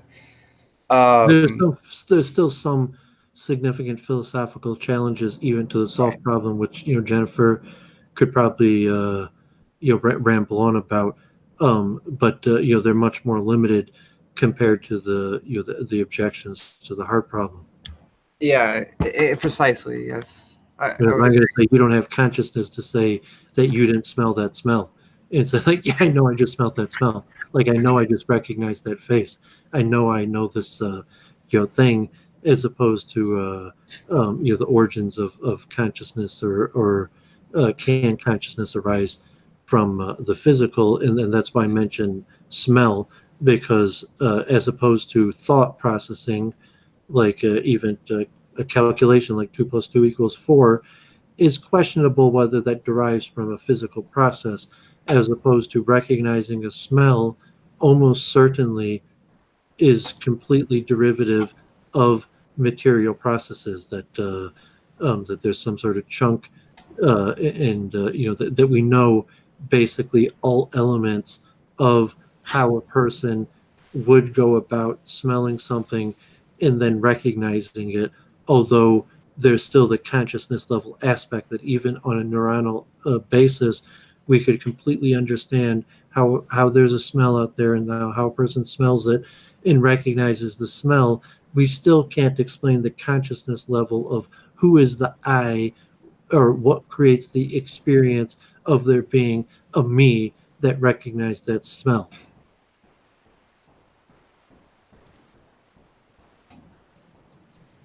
Yeah, because you have to realize, like, what is the harmonic and what is the generator of the harmonic, and at what point in this total cycle is the actual event of thinking happening? Like, what subset of the total conscious cycle does thinking comprise?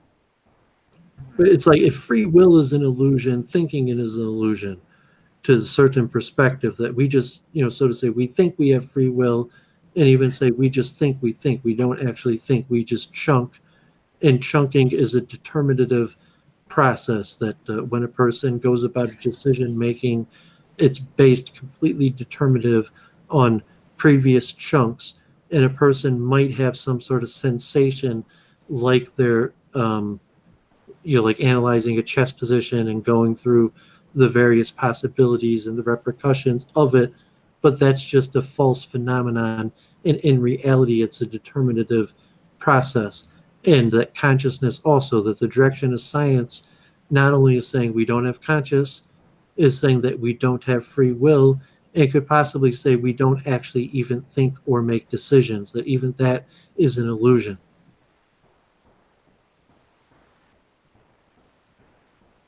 Mm-hmm. Mm-hmm. If that makes sense, for say that the answer to the hard problem of consciousness is no. No, we do not have consciousness, we do not have free will, and we don't even make decisions. And unfortunately, that's the direction of scientific research. So Doovid is saying, like, I'm a dualist. Like, there is an answer to the hard problem of consciousness, it's a yes, and the yes comes from the spiritual realm. And part of the way I'm proving that is by demonstrating that the material understanding of the hard problem of consciousness is going to force the answer to be no. And it's not only going to force the answer to be no on consciousness, it's going to force the answer to be no on free will, and it's going to force the answer to be no on thinking. But hold on, I think the dualism is what created. It's kind of what generated the hard problem to begin with.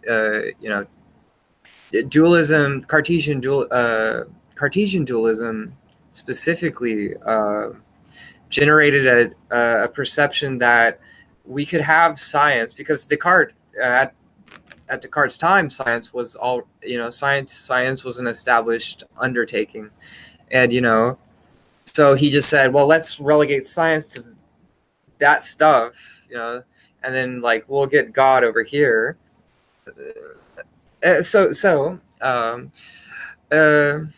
Yes. Well, science was accepted as a material phenomenon, and Descartes, the Cartesian coordinate system, in the idea of having algebraic functions that could be mapped out on a graphical representation, and then eventually those algebraic expressions would represent material, physical phenomenon, but saying that that's never going to explain the spiritual, and is never going to explain the origin of thought, because that comes from a spiritual realm, and Right. or the perspective of calculus or possibly Cartesian, that the mathematical system was designed to explain the interplay between the spiritual and physical realm, like Leibniz and his system of Descartes dualism and calculus, where it's saying that calculus or mathematics could be used as a tool to show the interplay and interrelation between the physical and spiritual realm. But if what you were saying, making the point, is that eventually materialism became the phenomenon, the mathematical history, at a certain point, the equations of planetary motion got good enough that they became predictive, and around that point, atheism sets in, and science reaches the point where they're largely better explaining physical phenomenon better than the historic, mystical, spiritual sources explained physical phenomenon, to the point where the scientific method was so much better at explaining physical phenomenon that they're lost almost complete credence in the previous wisdom, and a rejection that there's a spiritual realm at all, to the point where now science almost has the prerequisite where you accept materialism and that there is no spiritual realm. So Doooovid is pushing back on the current state of science and materialism, and I'm doing that by trying to demonstrate that the scientific system is failing, because the current materialistic scientific system, when faced with the hard problem of consciousness, if you're honest as a scientist, is going to have to answer no, as I said, to consciousness, no to free will, and no to thinking in general. Yeah, I 100% would support that conclusion. Yes. Basically, yeah. So the hard problem is basically intractable as long as one is operating within a self-validating scientific framework. Yeah, it's only a hard problem because people want to reject the conclusions of science. I mean, the hard problem has basically been solved because the answer is no. And it's only a hard problem because people are like, no, I'm conscious. Like, don't tell me I'm not conscious. Don't tell me I don't have free will. Don't tell me I don't even think. And saying, so it's only a hard problem for the dissonance of people that the scientist. So if you're like JF, or, like, or if you're even familiar with him, you're just going to accept the nihilism and embrace the nihilism. And at that point, you could say the hard problem of consciousness has been solved, and the answer is no. At least that's my take on it. Okay, yeah. And it's saying because people don't want the answer to be no. You're saying that the hard problem of consciousness, once it's solved and the answer is no, there's no more research there. It's just like idiots who used to think people had a soul, idiots who used to think that we had consciousness, and just like idiotic belief based on historic superstitions that people believed that we were conscious beings. And so Doooovid is saying that is the direction of the science, and that's already the state of science. No, science is going to prove panpsychism. Well, Yeah. like, The opposite. well, it's almost the same thing. People don't actually believe in science. If you believed in science, you basically have to reject your own consciousness. No, you have to Yeah. reject that anything is non-sentient. There are no instances of consciousness because everything is sentient, and sentience is the basis of consciousness. That's why But it's so if we're gonna hard to come on to a understand, because the dualistic- cause is the same as the effect. The observer effect is happening at the beginning, and then it's happening again at the end when you got the observer effect with your own consciousness, and you're like, "What is this?" It's like, well, it's the built into the universe observer effect. Right. Well, I mean, you call it sentence, or you just have to define these terms. Or we say Well, that I would consciousness define. is coming from the non-material realm. I have Then a great how do you go definition. about explaining the dualistic phenomena? So it's like, oh, Doooovid, you convinced me that it's, that there is consciousness and it has to derive from the spiritual realm. But then how do you go about creating a system to explain how the spiritual realm operates, even though we're in the material realm? Or you're going to be like, well, I'm a Buddhist, I'm a Hindu, I'm a Jew, or whatever. And we have our sages and we have our tradition, and we believe that these sages somehow, either through prophecy or whatever method unbeknownst to us, that they were able to transfer some truth of the spiritual realm that wasn't figured by the scientific process, but could be verified through the scientific process. I think that holds as well. I mean, it seems to me that answer goes to the higher dimensions of consciousness and awareness, whereas the question of sentience it goes down to the very atomic and even subatomic. Yeah, it's called the observer effect. The observer effect says that waveform reduction and observation are the same thing. And this is a very difficult thing to understand because, how can there be observations going on where there's no living things going on around it? Right. It's because the universe is sentient. It's just not conscious in the way that we're conscious, right? And then Doooovid asked this good question, like, what is the universe? What is the nature of its sentience? And it's the measurement limit. It senses that 3 + 1 causal dimensions exist for it to permeate. That's why these neural nets are demonstrating not just spatial interdependence, but temporal interdependence. Because there's a limitation to the amount of information corresponding to the measurement limit, which is called E14. So you take all the orders of all the spectra of all the vibrations that can happen in the observable universe, you get 42 orders of linear magnitude. You hold this down for like 5 minutes, Jennifer, or did you want to wrap up soon? Because I'd take a quick meds if you hold this down 5 minutes. Or I can hold it down for 5 minutes. I can play a clip too if Brad wants to take a break too. But I'm having fun. I mean, I could probably go on for some time as long as the ideas are actually sticking, right? Like there's actually, if I get the sense that there's actually an information transfer happening between us, then I'm basically interested. Yeah. Sorry, where was I within my explanation? Yeah, you're saying there's E14? Oh yeah, okay, so you take all the observable orders within the universe. Okay, so what's the smallest observable distance? A Planck length? That's actually a connection between observables, distance, and momentum. It's the smallest distance we I think can that's a sleight of hand.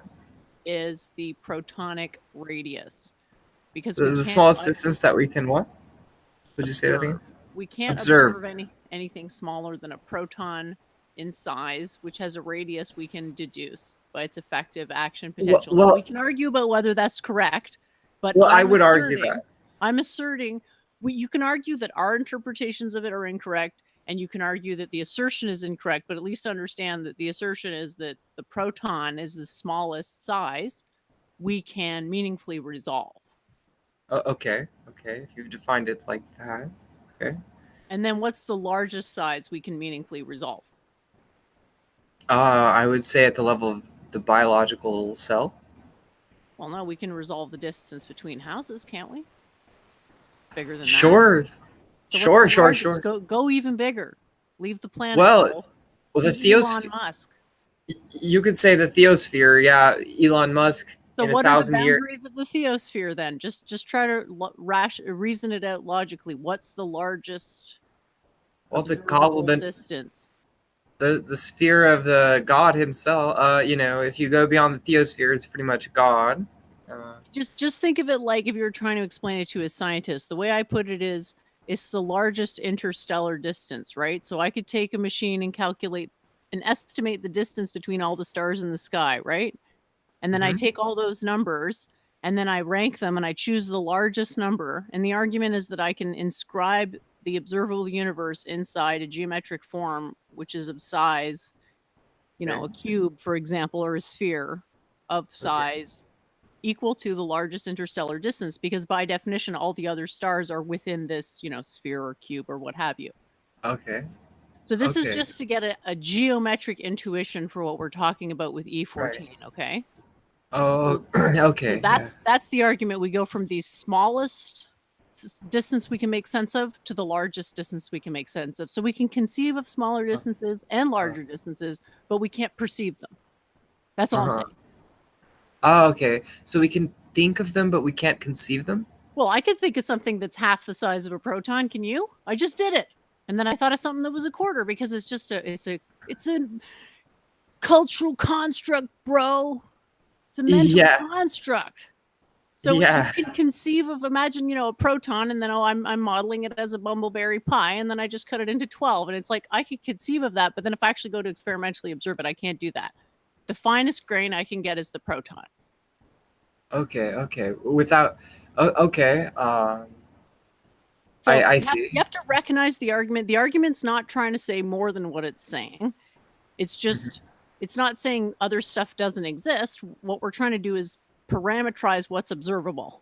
That's not everything. What's observable is a subset of everything, right? Yeah.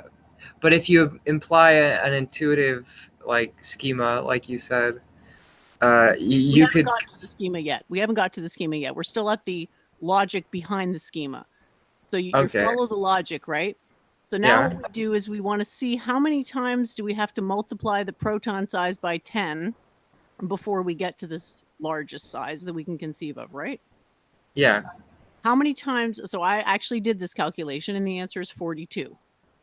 So if I take a proton size times 10, times 10, times 10, times 10, and I do that 42 times, I get a number which is of the order of the largest interstellar distance. However, so I can say, we live in a 42-dimensional universe, right? Because this is the range of observable sizes. However, distance always comes in threes. We live in a the dimensions Ecology. which are spatial come in threes. Could we say ecology, environment, the ecology, the economy, and the social realm? No, I'm literally talking about the number of dimensions in your room right now. Like how many? Well, that's dimensions. Yeah. Well, I mean, the environment is intersecting. You can argue that it's 4-dimensional, right? Because you can say, well, there's time as well, which is orthogonal to space, and so I'm actually in 4 dimensions. Yes, I would like to say the internet would be a 5th dimension, perhaps. But that's not outside of the dimensions of the planet. Here's the argument, okay? So wherever you are, okay, let's say you're in, I don't know where you are, but let's say for the sake of argument, you're in New York City, okay? And let's say for the sake of argument that I'm in Shanghai, okay? So to go from the argument is that if I want to go from where I am to where you are, there's 3 perpendicular lines that I could draw that would take me there. Essentially, because we live in a 3-dimensional universe. And the reason for that is that spatial dimensions are always entangled in threes. So we don't actually have a 42-dimensional universe. We have a 14-dimensional energetic universe.